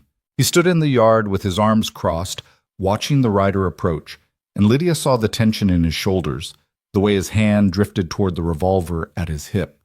The rider stopped about 20 feet from the house and tipped his hat with an exaggerated courtesy that set Lydia's teeth on edge. "Afternoon," he called out. "I'm looking for Mrs. Price. Would that be the lady of the house?" Alden's voice was flat. "Who's asking?" "Name's Corbett. I work for Mr. Grant Mercer, out of Bitter Creek." The man's smile widened, revealing tobacco-stained teeth. "Mr. Mercer asked me to deliver a message." Lydia felt the blood drain from her face. Mercer. After 3 months of peace, she had almost allowed herself to believe he had forgotten about her, moved on to some other prey. But deep down, she had always known better. Men like Mercer didn't forget. They simply waited. She forced herself to move, to push open the back door and step out onto the porch. Alden shot her a warning look, but she ignored it. Whatever this was, she would face it on her feet. "I'm Mrs. Price," she said, her voice steadier than she felt. "What does Mercer want?" Corbett's eyes traveled over her with a slow, appraising look that made her skin crawl. "My employer wanted me to inform you that he hasn't forgotten his property. He's a patient man, Mrs. Price. Very patient, but patience has its limits." "I'm not his property," Lydia said coldly. "The debt was paid. The contract was void. Tell your employer to find someone else to terrorize." "See? That's where things get interesting." Corbett reached into his jacket and produced a folded piece of paper. "Mr. Mercer has been doing some research, legal research, and it seems there might be some questions about the validity of your marriage." Alden took a step forward. "What kind of questions?" "Well, now," Corbett's smile turned predatory. "The judge who performed the ceremony, Morrison, wasn't it? He's been having some financial troubles lately. Gambling debts, if you can believe it. Seems like a common ailment in these parts." He chuckled at his own joke. Anyway, Mr. Mercer was kind enough to help the judge with his situation, and in return, the judge was kind enough to take another look at the marriage certificate. Lydia's heart stopped. "What are you saying?" "I'm saying there might have been some irregularities. Missing signatures, improper documentation, the kind of thing that could invalidate a marriage entirely if the right people looked hard enough." Corbett tucked the paper back into his jacket. "Mr. Mercer wanted you to know that he's prepared to pursue this matter through the courts, unless, of course, some other arrangement could be reached." "What kind of arrangement?" Alden's voice was dangerously quiet. "Mr. Mercer is a reasonable man. He understands that Mrs. Price has formed certain attachments. He's not asking her to come back to Bitter Creek." Corbett paused, savoring the moment. "He's just asking for fair compensation for his losses. Say, $1,000, and perhaps a certain piece of property." $1,000, Lydia repeated. "That's twice what the original debt was." "Interest, ma'am, and pain and suffering." Mr. Mercer was very upset when his bride-to-be was stolen from him. Another flash of that ugly smile. "As for the property, Mr. Mercer has his eye on a particular parcel of land, the northeast quarter of your ranch, I believe. Rumor has it there might be copper deposits there. Mr. Mercer is very interested in copper these days. Alden's hand closed around the butt of his revolver. Get off my land! Corbett raised his hands in mock surrender. I'm just the messenger, friend. No need for unpleasantness. He backed his horse up a few steps. Mr. Mercer will be in touch. He'll give you a week to consider his offer. After that, he shrugged. Well, let's just say the courts can be very unkind to women of uncertain marital status. He turned his horse and rode away at a leisurely pace, not once looking back. Silence fell over the ranch, broken only by Ghost's continued growling and the whisper of wind through the changing leaves. Lydia stood frozen on the porch, her hands clenched at her sides, trying to process what she had just heard. Alden was beside her in 3 strides, his arms wrapping around her, pulling her close. It's lies, he said fiercely. All of it. Our marriage is legal. Morrison wouldn't dare. You heard him. Mercer has leverage. Lydia's voice was hollow. If Morrison is in debt, Mercer can make him say whatever he wants. He can forge documents, bribe witnesses, do whatever it takes to get what he wants. Then we'll fight him, in court, if we have to. With what? We don't have $1,000, Alden. We barely have enough to get through the winter. She pulled back, looking up at his face. And even if we did, even if we paid him off, you know it wouldn't end there. He'd just find some other excuse, some other demand. Men like Mercer don't stop until they've taken everything. Alden's jaw tightened. In his eyes, she saw something she hadn't seen since the day they met. That cold, calculating look of a man preparing for war. Then we don't fight him in court, he said quietly. We fight him some other way. That night, sleep was impossible. Lydia lay in the darkness, staring at the ceiling, her mind racing through scenarios and possibilities. Beside her, Alden was equally restless, his body tense, his breathing too controlled to be natural. Tell me about your plan, she finally said. He was quiet for a long moment. Then he turned on his side to face her, his features barely visible in the moonlight that filtered through the curtains. During the war, I learned that the most dangerous enemy isn't the one who attacks you directly. It's the one who thinks he's smarter than you, the one who's so confident in his own power that he never expects you to fight back. Mercer thinks he's untouchable. Exactly. He's been getting away with this for years, intimidating people, buying judges, using his wealth to crush anyone who stands in his way. He's forgotten what it's like to face someone who isn't afraid of him. Lydia propped herself up on her elbow. Are you not afraid of him? A ghost of a smile crossed his face. I've been afraid every day since I met you, afraid of losing you, afraid of not being worthy of the trust you've placed in me. He reached out and tucked a strand of hair behind her ear. But fear isn't the same as surrender, and I will never surrender you to that man. So what do we do? First, we gather information, find out exactly what Mercer is planning, who's working with him, what his weaknesses are. Alden's voice hardened. Then we set a trap. Make him overconfident. Let him think he's winning, and when he makes his move... He left the sentence unfinished, but Lydia understood. You're talking about something dangerous. I'm talking about survival. He sat up, reaching for her hand in the darkness. Lydia, I won't pretend this will be easy. Mercer has money, power, connections. But he also has enemies, people he's hurt, people who would love to see him fall. If we can find them, build alliances, gather evidence of his crimes, you think we can bring him down? I think we have to try. His grip tightened on her fingers. The alternative is spending the rest of our lives running, looking over our shoulders, waiting for him to strike. I won't live like that. And I won't let you live like that either. Lydia was silent for a long time, weighing his words. The safe choice would be to pay Mercer off, give him what he wanted, hope that it would satisfy him. But she knew in her bones that it wouldn't. Alden was right. Men like Mercer never stopped taking until there was nothing left. All right, she said finally. Tell me what you need me to do. The next morning, Alden called a meeting in the main house. Thomas arrived looking worried, his face still bearing the faint traces of scars from his beating at Mercer's hands 3 months ago. Martha came in from the kitchen, wiping flour from her hands, her expression drawn tight with concern. Even Ghost seemed to sense the tension, pacing restlessly near the fireplace. Alden told them everything, the messenger, Mercer's demands, the threat to their marriage, and their land. When he finished, silence filled the room. Thomas was the first to speak. "This is my fault." "Thomas," Lydia began. "No. Let me say this." Her brother's voice was rough with emotion. "If I hadn't been so stupid, so weak, none of this would be happening. You'd still be in Bitter Creek, probably married to Jacob Morton, living a normal life. Instead, you're here, running from a monster I created." "You didn't create Mercer," Alden said quietly. "He was a monster long before you sat down at his card table. All you did was give him an opportunity. An opportunity to destroy my sister's life. An opportunity that I chose to accept." Lydia crossed to her brother and took his hands. "Thomas, listen to me. Yes, you made terrible choices. Yes, you put me in danger. But look around you." She gestured at the room, at the ranch beyond the windows. "Do you think I would trade this life for the one I was supposed to have? A marriage to a man I didn't love, in a town where I would have slowly suffocated?" Thomas stared at her. You're not angry?" "I was. For a long time I was furious, but anger doesn't change the past, and I'm tired of carrying it." She squeezed his hands.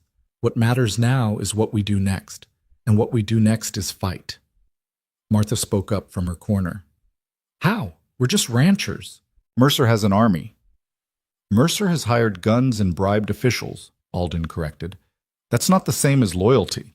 Those men work for him because he pays them, not because they believe in him. If his money runs out or if they find a better offer," he shrugged, "loyalty can be bought, but it can also be sold."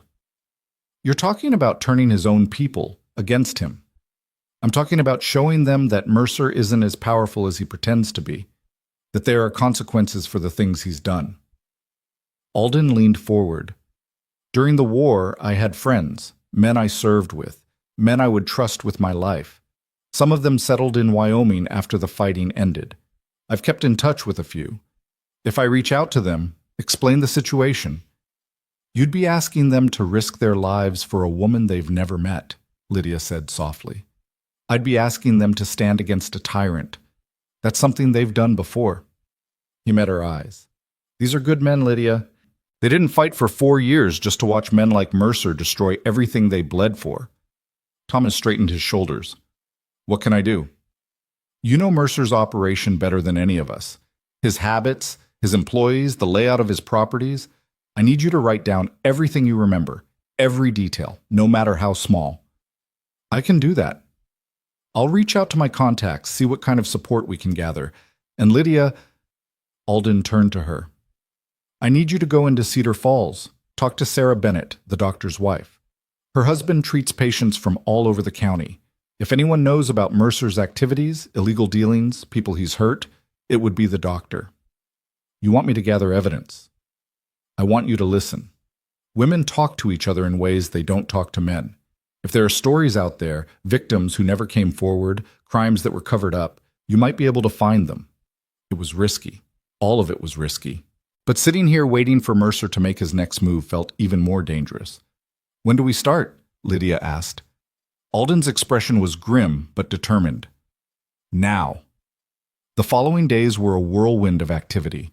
Thomas spent hours at the kitchen table, filling page after page with everything he remembered about Mercer's organization, the names of his foremen, the location of his various properties, the schedule of shipments from his mines, the bribes he paid to local officials. It was a damning portrait of corruption and cruelty, stretching back years. Alden rode out to make contact with his war comrades, returning each night with news of their progress. 2 men agreed to come immediately, former cavalrymen named Jack Sullivan and Marcus Chen, both of whom had settled on small farms nearby. Others promised to arrive within the week, and Lydia went to Cedar Falls. Sarah Bennett welcomed her into her parlor with tea and curious concern, clearly sensing that this was more than a social call. Lydia had debated how much to reveal, but in the end she decided that honesty was the only path forward. She told Sarah everything. When she finished, Sarah was silent for a long moment, her face pale. "I knew Grant Mercer was a terrible man," she finally said. "Everyone knows, but I had no idea." She shook her head. "The things he did to you, the things he's still trying to do." "I'm not the only one," Lydia said quietly. "I can't be. A man like that doesn't suddenly become a monster. He's been doing this for years to other women, other families. I need to find them, Sarah. I need their stories. Sarah's eyes widened. You're planning to expose him? I'm planning to stop him, whatever it takes. For a long moment, the doctor's wife said nothing. Then she rose and crossed to her writing desk, pulling out a leather-bound journal. My husband keeps records, she said, her voice low. Medical records. He's very thorough. Notes on every patient, every injury, every illness. He doesn't share them with anyone, of course. Doctor's confidentiality. She paused. But sometimes, late at night, when he's had too much whiskey, he talks about the ones that haunt him. The women who come in with bruises they won't explain. The men who die in suspicious accidents on Mercer's properties. The families who pack up and leave in the middle of the night because they're too afraid to stay. Lydia's heart pounded. Would your husband be willing to testify? Testify? Sarah shook her head. Against Mercer? He'd be ruined. We both would. But if there were others, if enough people came forward at once, if there was enough evidence that even Mercer's bought judges couldn't ignore, Sarah's face was troubled. I don't know. I just don't know. She clutched the journal to her chest. Let me talk to him. Let me see what I can find out. But Lydia, her eyes were filled with fear. Be careful. Mercer has destroyed people for less than what you're planning. I know, Lydia said, but I'd rather be destroyed fighting than destroyed running. 2 weeks after Corbett's visit, Mercer's deadline passed without response. Lydia and Alden had discussed it extensively, ultimately deciding that silence was their best weapon. Any reply, acceptance, rejection, negotiation, would give Mercer information about their state of mind.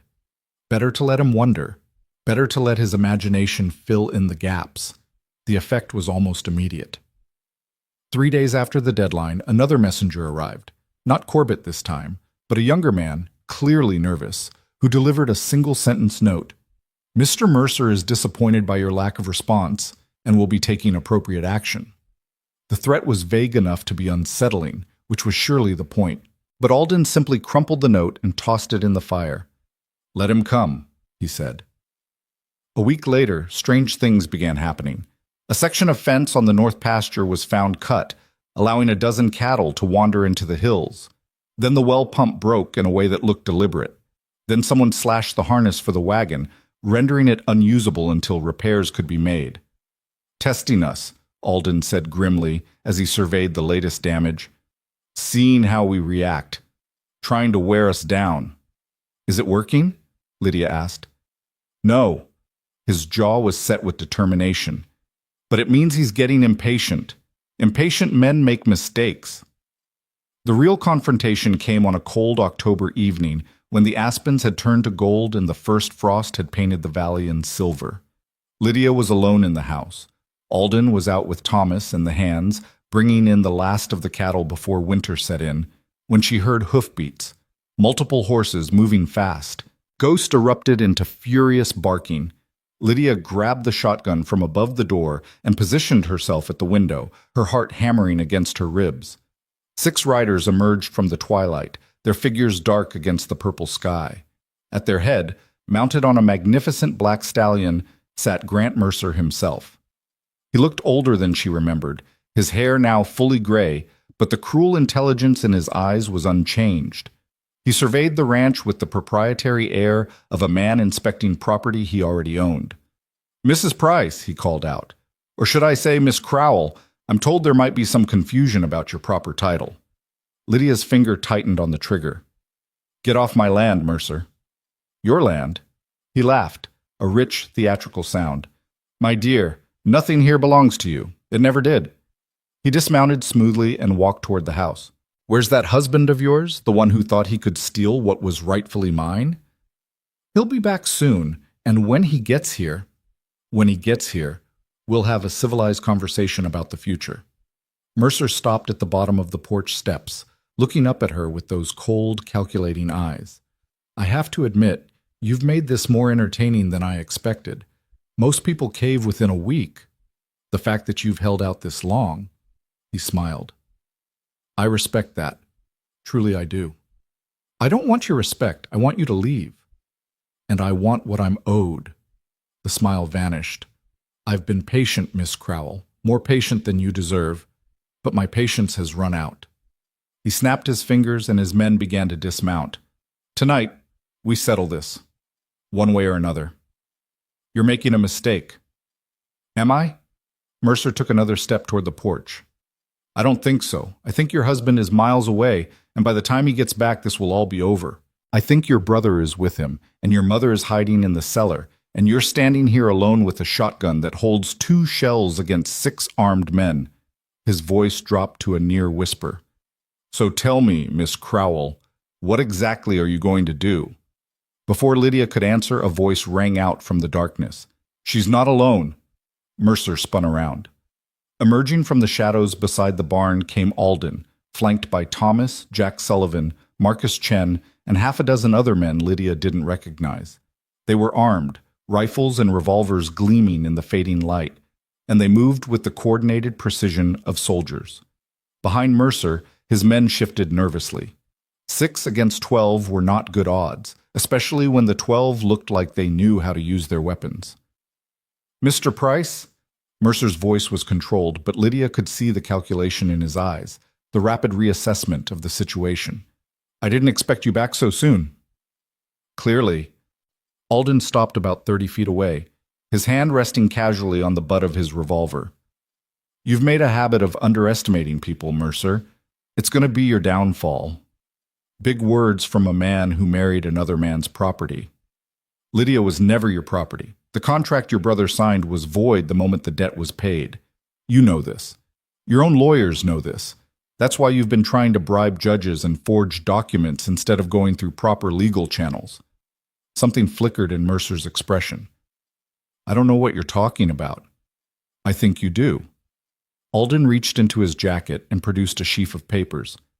These are sworn statements from Judge Morrison, detailing exactly how you coerced him into questioning the validity of our marriage.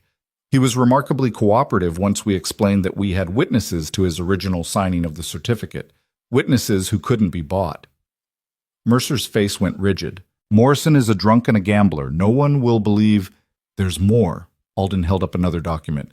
Testimony from former employees of your mining operations, describing unsafe conditions, unpaid wages, and suspicious deaths that were ruled accidents.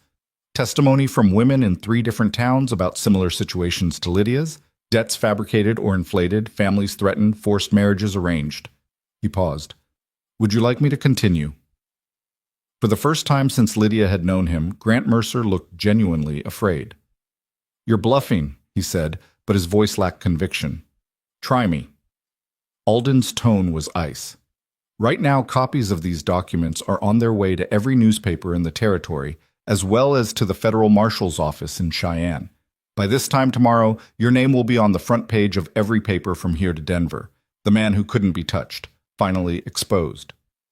One of Mercer's men shifted. Boss, maybe we should... Shut up. Mercer's eyes never left Alden's face. You think you've won? You think a few pieces of paper are going to bring me down? I own this territory. I own the judges, the sheriffs, the politicians. You own men who can be bought. That means they can be bought by someone else. Alden gestured at the armed men around him. These are friends of mine. Good men. Men who don't respond well to bullies and tyrants. And they're not the only ones. Right now, similar groups are gathering at your other properties, your ranch, your mines, your offices in Bitter Creek. If anything happens to me or my family tonight, you'll have nowhere to run. The silence that followed was deafening. Lydia watched Mercer's face cycle through emotions, rage, calculation, disbelief, and finally, something that looked almost like respect. You've put a lot of thought into this, he said quietly. I've had time. Alden stepped forward. Here's how this is going to work, Mercer. You're going to get back on your horse and ride out of here. You're going to leave Lydia and her family alone, permanently. You're going to stop the legal harassment, the property damage, the intimidation, and in return, I won't release these documents to the newspapers. You expect me to believe you'll just let this go? No, I expect you to believe that I'm giving you a choice. Walk away now, and you keep your reputation, your businesses, your pathetic little empire. Fight me, and I will burn it all to the ground. Alden's voice hardened.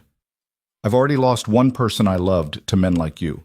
I will not lose another, so choose carefully. The moment stretched, taut as a wire about to snap. Then, from the shadows near the barn, another voice rang out. Actually, I don't think walking away is going to be an option.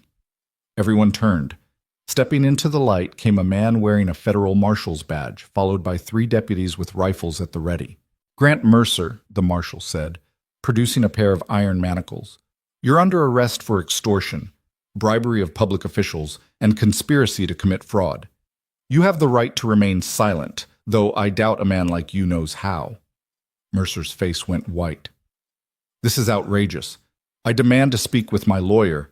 Your lawyer is currently being arrested in Cheyenne, along with Judge Morrison and about a dozen other men who thought your money would protect them forever. The marshal smiled grimly.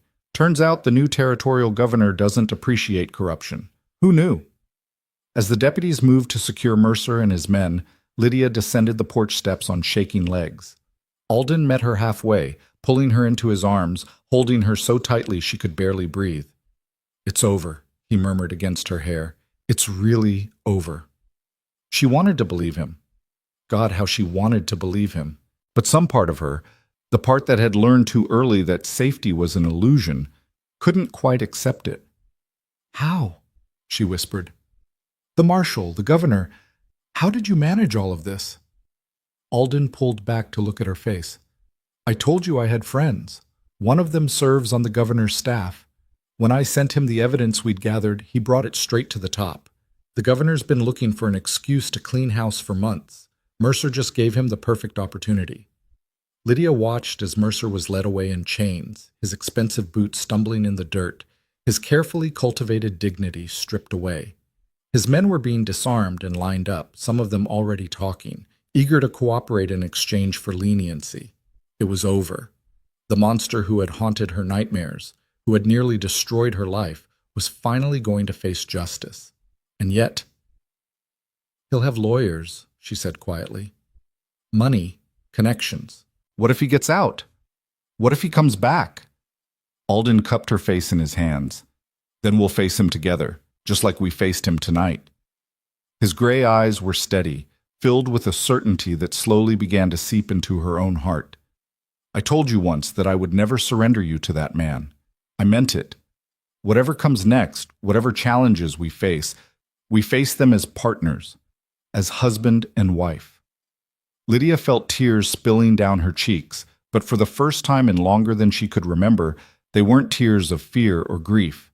They were tears of relief. I love you, she said. I love you too. He kissed her forehead, her cheeks, the tip of her nose. Now come inside. It's cold, and your mother is probably worried sick, and I think we could all use a very large glass of whiskey. Despite everything, despite the chaos and the fear and the armed men still milling about the yard, Lydia laughed. She took her husband's hand and walked with him toward the warm light spilling from the windows of their home. Their home. And for the first time since that terrible night in Bitter Creek, she allowed herself to believe that the future might actually be bright. The news of Grant Mercer's arrest spread through the Wyoming territory like wildfire across dry prairie grass.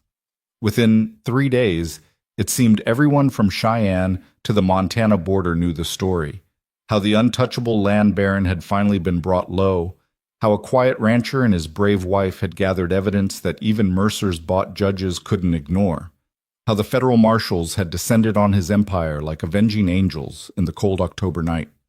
Lydia heard the whispers when she went into Cedar Falls for supplies. She saw the curious stares, the respectful nods, the way conversations stopped and started again when she passed. Some people looked at her with something approaching awe, as if she had slain a dragon rather than simply survived one.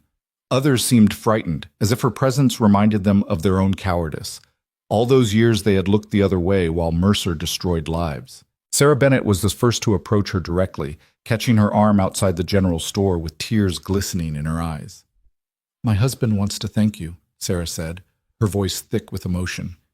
He's been carrying the weight of what he knew for years, all those patients he couldn't help, all those suspicious deaths he couldn't investigate. Last night was the first time he slept through without nightmares. He shouldn't thank me, Lydia replied gently. His willingness to provide testimony was crucial. Without the medical records, without his accounts of what he'd witnessed, he was terrified. We both were. Sarah's grip tightened. But you showed us that standing up was possible, that Mercer could be beaten. She released a shaky breath. I think you showed the whole territory. Similar encounters followed throughout the day.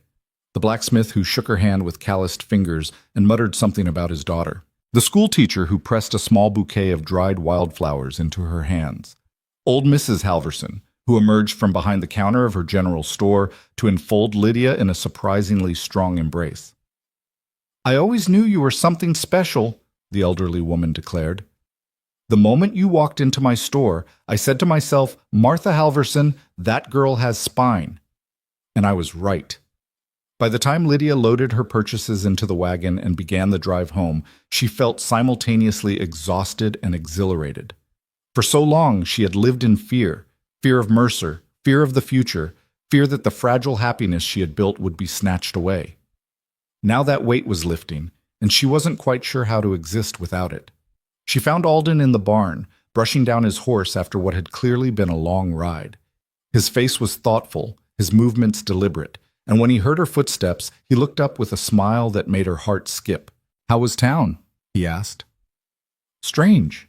She leaned against the stall door, watching him work. Everyone wants to talk about what happened. They're treating me like some kind of hero. You are a hero. I didn't do anything heroic. I was terrified the entire time. That's what heroism is. Alden set down the brush and crossed to her, taking her hands in his. Courage isn't the absence of fear. It's action in spite of fear. You could have run. You could have paid Mercer off. You could have accepted defeat. Instead, you stood your ground and fought back. We fought back, she corrected. I couldn't have done any of this without you. His eyes softened. And I couldn't have done it without you. We're partners, remember?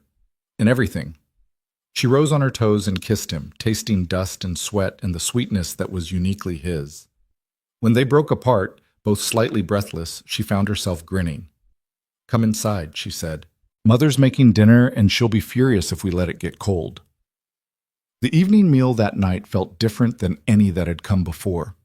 There was a lightness in the air, a sense of celebration that went beyond the excellent roast chicken Martha had prepared. Thomas was animated, telling stories about the looks on Mercer's men's faces when they realized they were surrounded.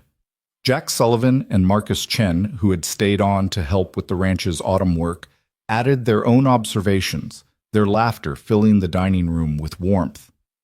Even Ghost seemed to sense the changed atmosphere, abandoning his usual post by the fireplace to circulate among the guests, accepting scraps and scratches with uncharacteristic sociability.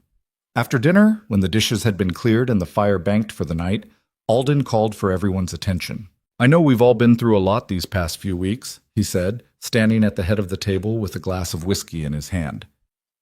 And I know there's still work to be done. Legal proceedings, testimony, making sure Mercer and his people face proper justice. But tonight, I want to take a moment to recognize what we've accomplished. He looked around the table, meeting each person's eyes in turn. Thomas, you showed courage I didn't know you had. The information you provided was essential to building our case. Without you, Mercer might still be free. Thomas ducked his head, color rising in his cheeks. I was just trying to make up for what I'd done. And you have. More than you know. Alden turned to Martha. Mrs. Crowell, you've held this household together through everything. Your strength has been an anchor for all of us. Martha's eyes glistened. I just did what any mother would do. Jack, Marcus, you came when I called, no questions asked. That's the kind of loyalty that can't be bought. The two former soldiers nodded, their expressions solemn but pleased. Finally, Alden's gaze settled on Lydia. And you, he said softly. The woman who stood on her porch with a shotgun and refused to surrender. The woman who walked into a marriage of convenience and transformed it into something real. The woman who showed me that love doesn't mean losing yourself. It means finding someone worth fighting for. Lydia felt tears pricking at her eyes, but she refused to look away. I came to Wyoming looking for peace, Alden continued. A quiet place to escape the ghosts of my past. Instead, I found a battle worth fighting and a family worth protecting. He raised his glass. To all of you, and to whatever comes next. To whatever comes next, the others echoed, glasses clinking in the firelight.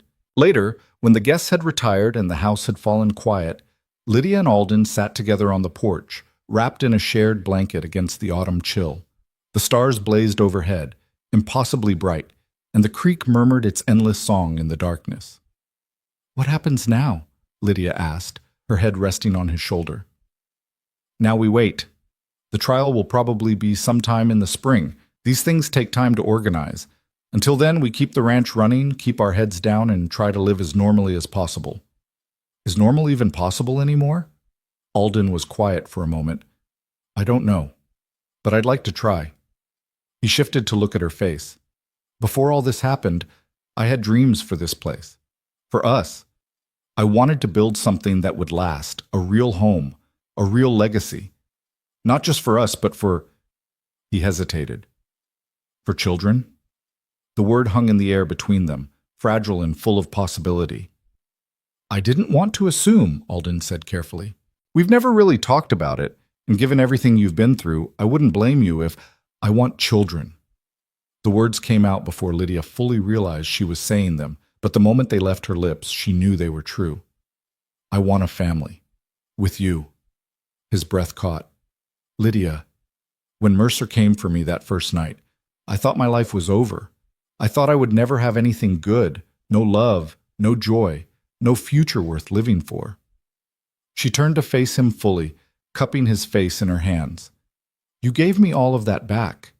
You gave me a reason to hope. And now—" She smiled through her tears. "Now I want to build something beautiful with you, something that proves men like Mercer don't get to win. That love is stronger than cruelty, and hope is stronger than fear." Alden kissed her, long and deep and tender, and when they finally broke apart, both of them were crying. "Whatever children we have," he murmured against her lips, "they're going to be so loved, so protected. They're going to grow up knowing that their parents fought for them before they were even born." "Our children," Lydia repeated, tasting the words. "Our family." They sat together in the starlight until the cold drove them inside. But even then, the warmth in Lydia's chest didn't fade. For the first time in her life, the future felt not just possible, but bright. The weeks that followed Mercer's arrest settled into a pattern of cautious normalcy. The ranch required constant attention as autumn deepened into winter, bringing the last of the cattle to sheltered pastures, reinforcing the barn against coming snows, stockpiling firewood and provisions for the long, cold months ahead. Lydia threw herself into the work with grateful energy, finding comfort in the physical demands that left her exhausted but satisfied at the end of each day. Thomas proved himself invaluable. Whatever demons had driven him to gambling and irresponsibility seemed to have been exorcised by the events of the past months. He worked harder than anyone, arriving first to every task and leaving last, as if determined to earn through sweat and effort the forgiveness he still couldn't quite accept. One evening, Lydia found him in the barn after dark, methodically checking the horse's hooves by lantern light. His face was drawn with exhaustion, but his hands were steady, competent. "You're working yourself into the ground," she said gently. Thomas didn't look up. "There's a lot to do before winter. There's always a lot to do. That doesn't mean you have to do it all yourself." "I'm not—" He stopped, took a breath. "I'm just trying to be useful. To earn my keep." Lydia crossed to stand beside him, placing a hand on his arm. "Thomas, look at me." Reluctantly, he met her eyes. "You've already earned your place here, 100 times over. What you did during the confrontation with Mercer, the information you provided, the risks you took, that was payment enough for any debt." "It wasn't enough." His voice cracked. "It will never be enough. I sold you, Lydia. My own sister. I put you in the hands of a monster because I was too weak to face my own consequences.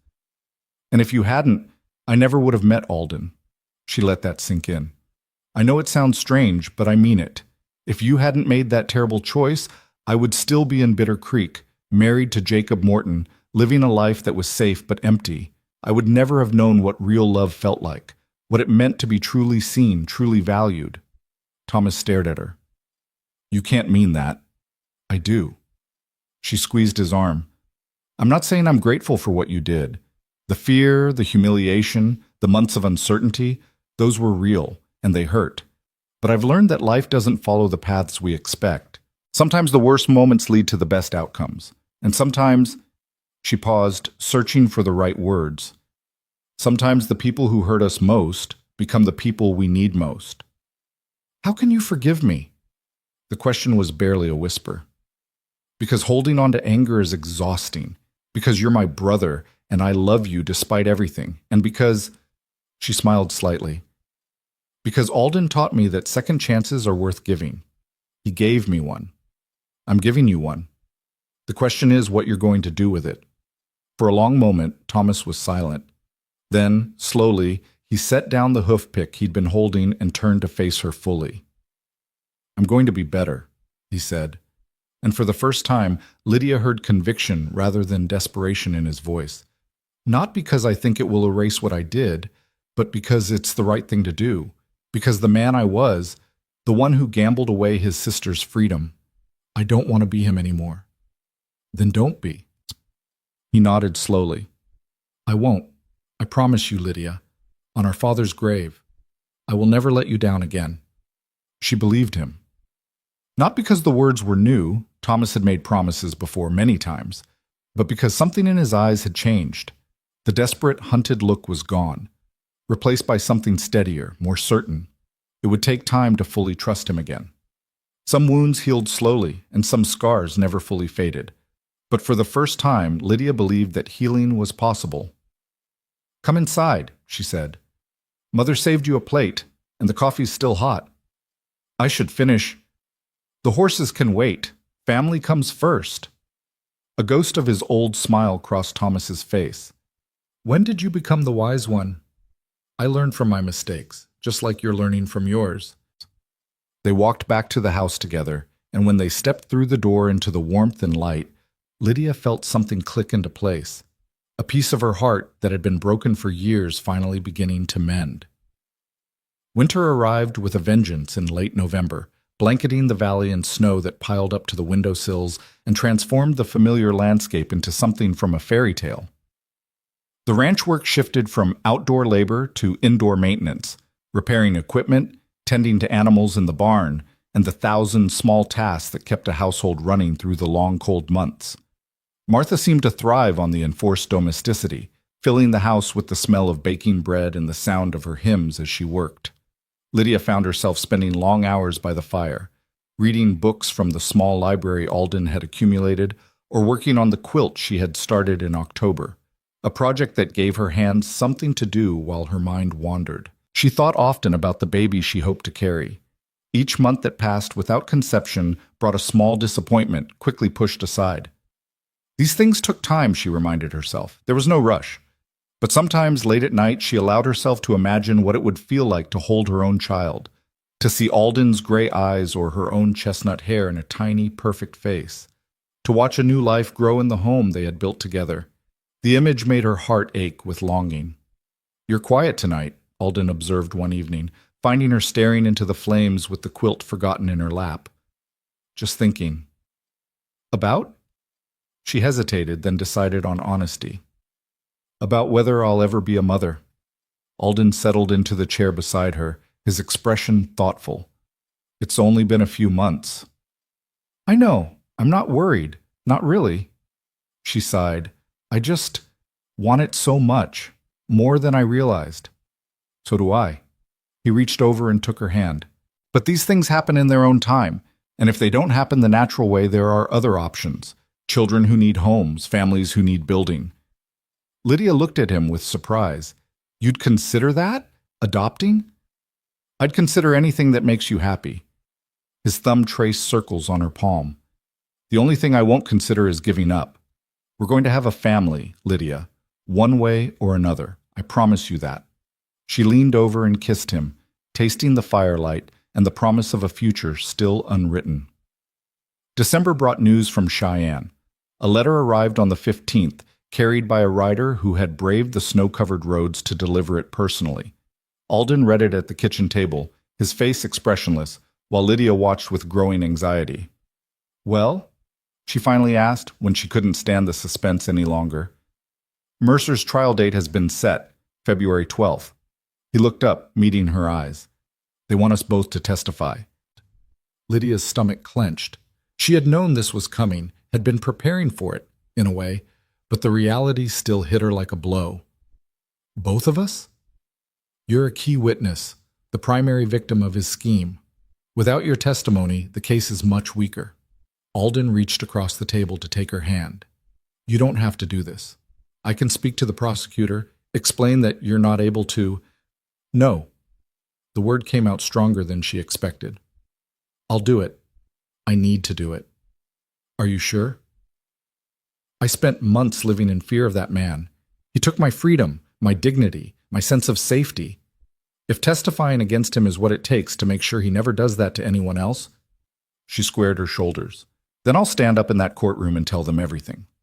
Pride warmed Alden's expression. "That's my brave girl." "I'm terrified," she admitted. "I know. So am I." He stood and circled the table to pull her into his arms. "But we'll face it together, like we face everything." The days leading up to Christmas passed in a blur of preparation. Martha insisted on decorating the house with whatever greenery could be found, sending Thomas and the remaining hands on expeditions to gather pine boughs and holly berries. A small tree was set up in the parlor, decorated with candles and ribbons and the few precious ornaments Martha had brought from Bitter Creek. Lydia threw herself into the festivities with desperate energy, using the distraction to keep her mind off the looming trial. She baked pies and cookies, wrapped small gifts for each member of the household, and spent hours working on a special project she had kept secret from Alden. It was a shirt, sewn by hand from the finest wool she could find in Cedar Falls. Simple in design but beautifully made, with careful stitching and mother-of-pearl buttons she had ordered specially from the general store. It was the first garment she had ever made entirely on her own, and she was unreasonably proud of it.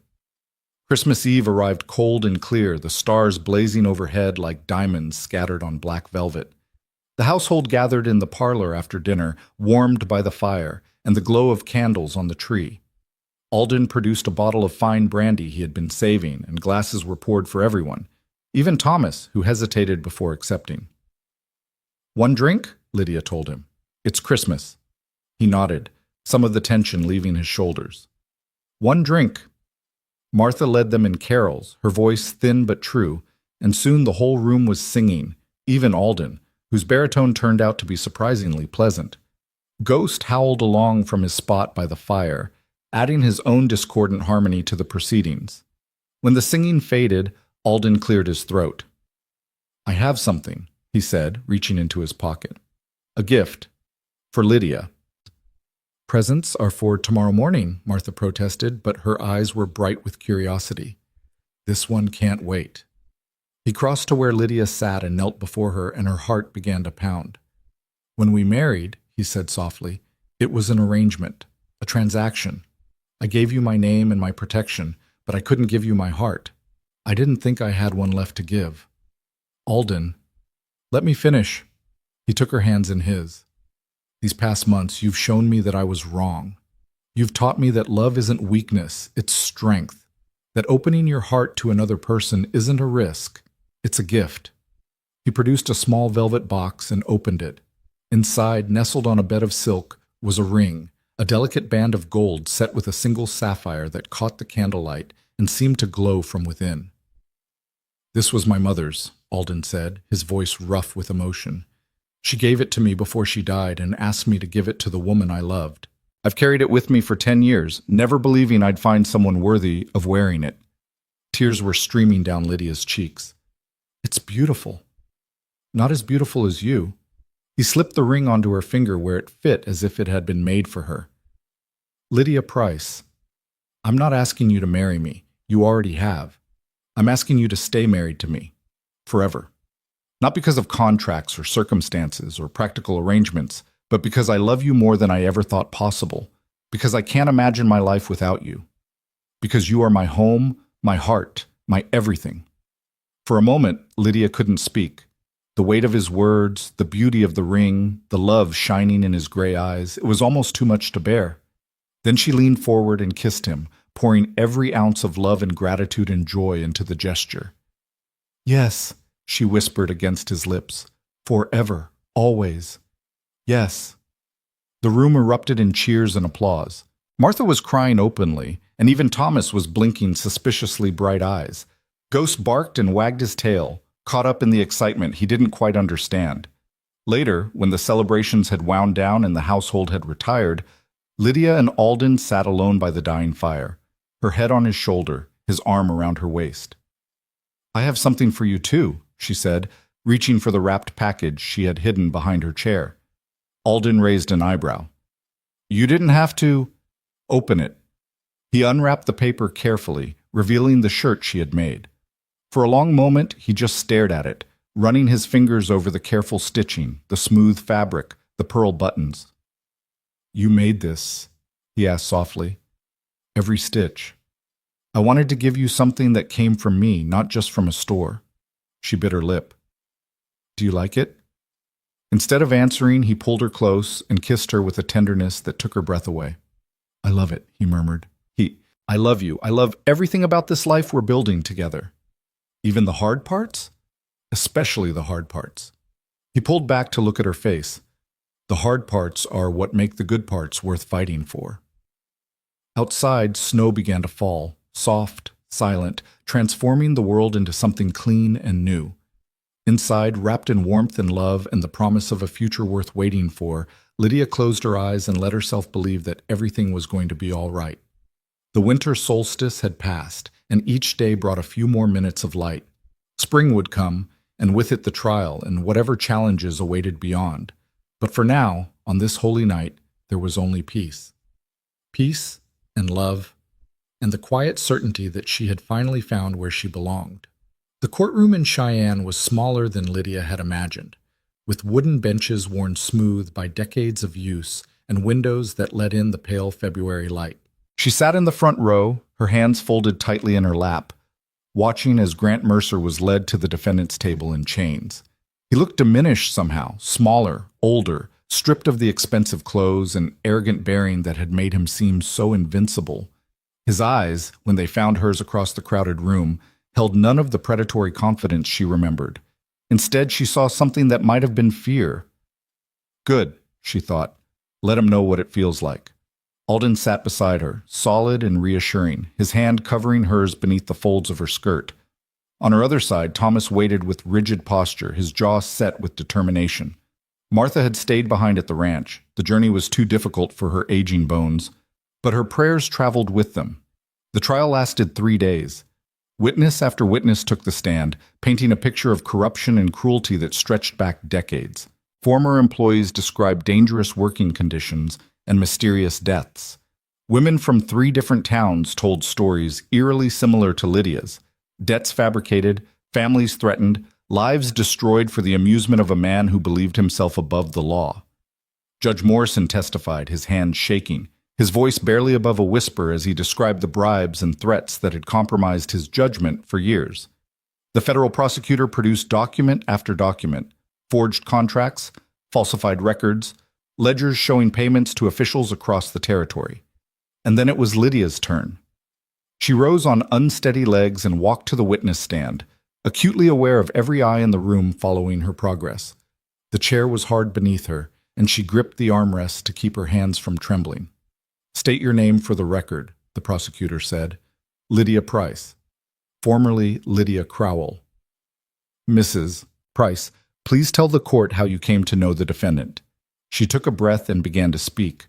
The words came slowly at first, halting and uncertain, but as she continued, something shifted. The fear that had gripped her since entering the courthouse began to loosen its hold, replaced by a cold, clear anger that steadied her voice and sharpened her memory. She told them everything. The night Thomas had come home with terror in his eyes and a death sentence hanging over his head. The forced contract, the threats, the moment Mercer's men had broken down her door and pinned her against the wall. The way Mercer had looked at her, like property, like prey, like something to be consumed and discarded. She told them about Alden's intervention, their hasty marriage, the months of harassment that followed, the cut fences and broken pumps, the intimidation, the night Mercer had ridden to Stonebrook with his men, intending to take by force what he couldn't take by law. When she finished, the courtroom was silent. The defense attorney rose for cross-examination, but his questions were half-hearted, his challenges easily deflected. Whatever confidence he had possessed at the trial's opening had evaporated in the face of overwhelming evidence. As Lydia stepped down from the witness stand, her eyes met Mercer's one final time. He stared at her with naked hatred, his lips twisted in a silent snarl, but she didn't look away. She held his gaze until he was the one who broke, dropping his eyes to the table before him. She had won. The jury deliberated for less than 2 hours. When they returned with their verdict, guilty on all counts, the courtroom erupted in murmurs and exclamations. Lydia sagged against Alden, tears of relief streaming down her face as the judge pronounced sentence: 25 years in the territorial prison with no possibility of parole. Mercer was led away in chains, his face a mask of disbelief. As he passed Lydia's row, he stopped, forcing the guards to halt. "This isn't over," he hissed. "You think you've won, but I have friends, powerful friends. One day, Mr. Mercer," Alden's voice cut through the threat like a blade. "You have nothing. Your money is gone. Your allies have abandoned you. Your empire is in ruins." He stood, placing himself between Mercer and Lydia. "You're going to die in prison, alone and forgotten, and no one will mourn you. That is your legacy. That is what your cruelty has earned." For a moment, something flickered in Mercer's eyes, recognition, perhaps, or despair. Then the guards pulled him forward, and he was gone, swallowed by the crowd and the machinery of justice. Lydia turned to Alden, burying her face in his chest. "It's over," she whispered. "It's really over." "It's over," he confirmed, holding her close. "He can never hurt you again." Spring arrived early that year, as if the land itself was celebrating their victory. The snow melted from the valley floor in late February, revealing meadows already tinged with green. The creek swelled with runoff from the mountains, its song louder and more joyful than Lydia had ever heard it. Birds returned in flocks, filling the air with their calls, and the first wildflowers began to push through the softening earth. Lydia stood on the porch one morning in early March, wrapped in a shawl against the lingering chill, watching the sunrise paint the mountains in shades of pink and gold. She had been feeling strange for the past few weeks, tired more easily, nauseated in the mornings, sensitive to smells that had never bothered her before. She knew what it meant. She had known for days, but she hadn't said anything, hadn't wanted to speak the words aloud until she was certain. Now she was certain. The door opened behind her and Alden stepped out, carrying 2 cups of coffee. He handed her one, then stopped, studying her face with sudden concern. "You're pale. Are you feeling all right?" "I'm feeling wonderful." She took a sip of coffee, then set it aside. The smell was too strong this morning. "Actually, there's something I need to tell you." His concern deepened. "What is it?" She took his hand and placed it on her stomach, watching his face as understanding dawned. "Lydia, are you—" "I'm pregnant." The words came out as a whisper, half afraid that saying them too loudly would somehow make them untrue. "I've been counting the days, and I'm certain. We're going to have a baby, Alden." For a moment, he just stared at her, his expression frozen. Then his face broke into a smile so radiant it seemed to light the entire valley. "A baby," he repeated. "Our baby. Our baby." He swept her into his arms, spinning her around on the porch until she laughed and begged him to stop. When he set her down, there were tears streaming down his weathered cheeks. "I love you," he said, his voice rough with emotion. "I love you so much it hurts." "I love you too." She reached up to wipe his tears away. "And I love this little one already, even though it's no bigger than a bean."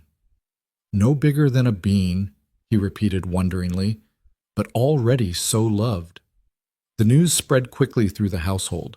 Martha wept with joy, immediately launching into plans for blankets and booties and all the tiny garments a baby would need. Thomas went pale, then grinned, then pulled Lydia into a fierce hug that lifted her off her feet. "I'm going to be an uncle," he said, his voice thick. "I'm going to be the best uncle this territory has ever seen." "You'd better be," Lydia replied. "This child is going to need good influences in their life." "Then they're lucky to have you and Alden." Thomas's expression grew serious. "I mean it, Lydia. What you've built here, this family, this home, it's something worth protecting, and I swear I will spend the rest of my life helping you protect it."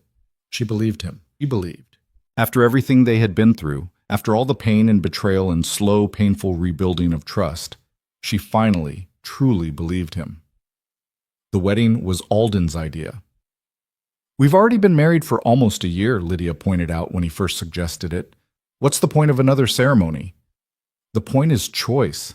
He took her hands in his gray eyes serious. "Our first wedding was a transaction, a practical solution to an impossible situation.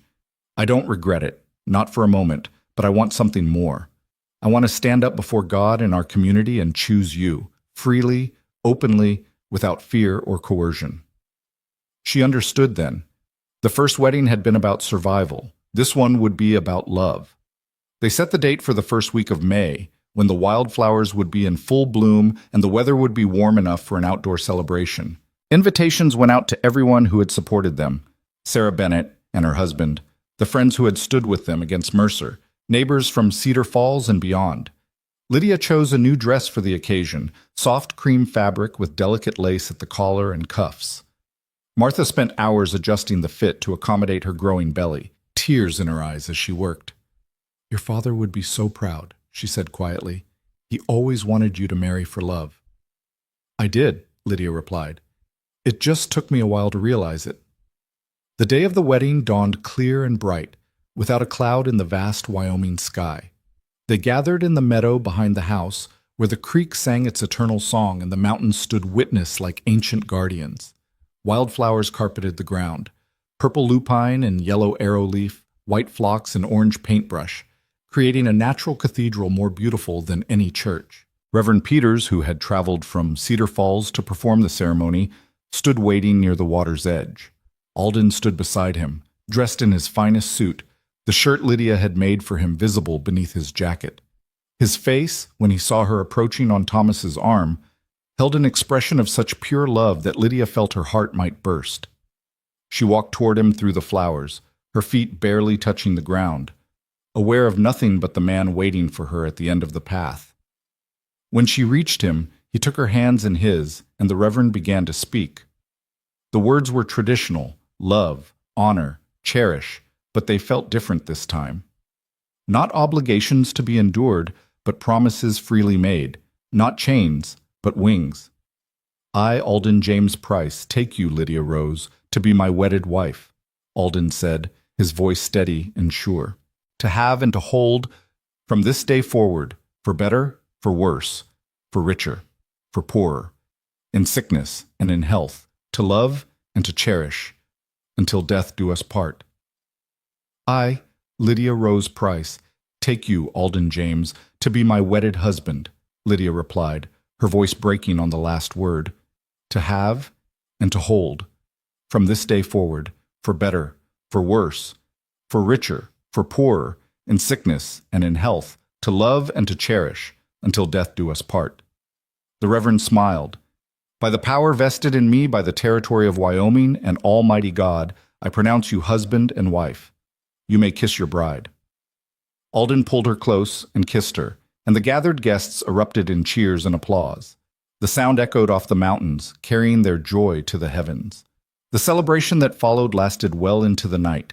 Tables had been set up in the yard, laden with food that Martha and Sarah Bennett had spent days preparing. Music came from a fiddle and guitar played by ranch hands, and soon couples were dancing on the grass, their laughter mixing with the melody. Lydia danced with Alden, then with Thomas, then with Jack Sullivan and Marcus Chen and half a dozen other men who had become friends over the past months. Her feet ached and her pregnant body protested, but she couldn't stop smiling.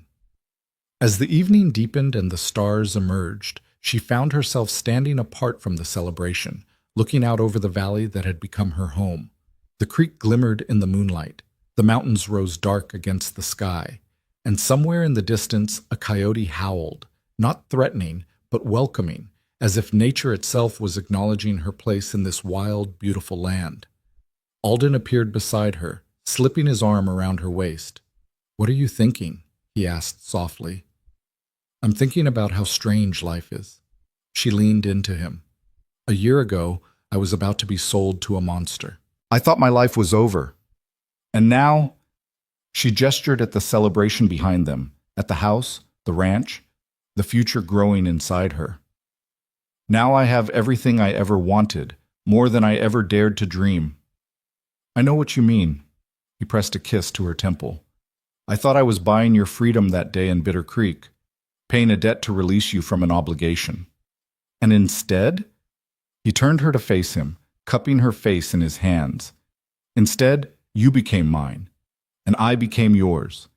Not through transaction or coercion, but through something I never expected to feel again. His voice dropped to a whisper. I thought I was buying your freedom, Lydia, but you became mine. She reached up to touch his face, feeling the roughness of his stubble, the warmth of his skin. You didn't save my life, she said softly. You gave me a new one.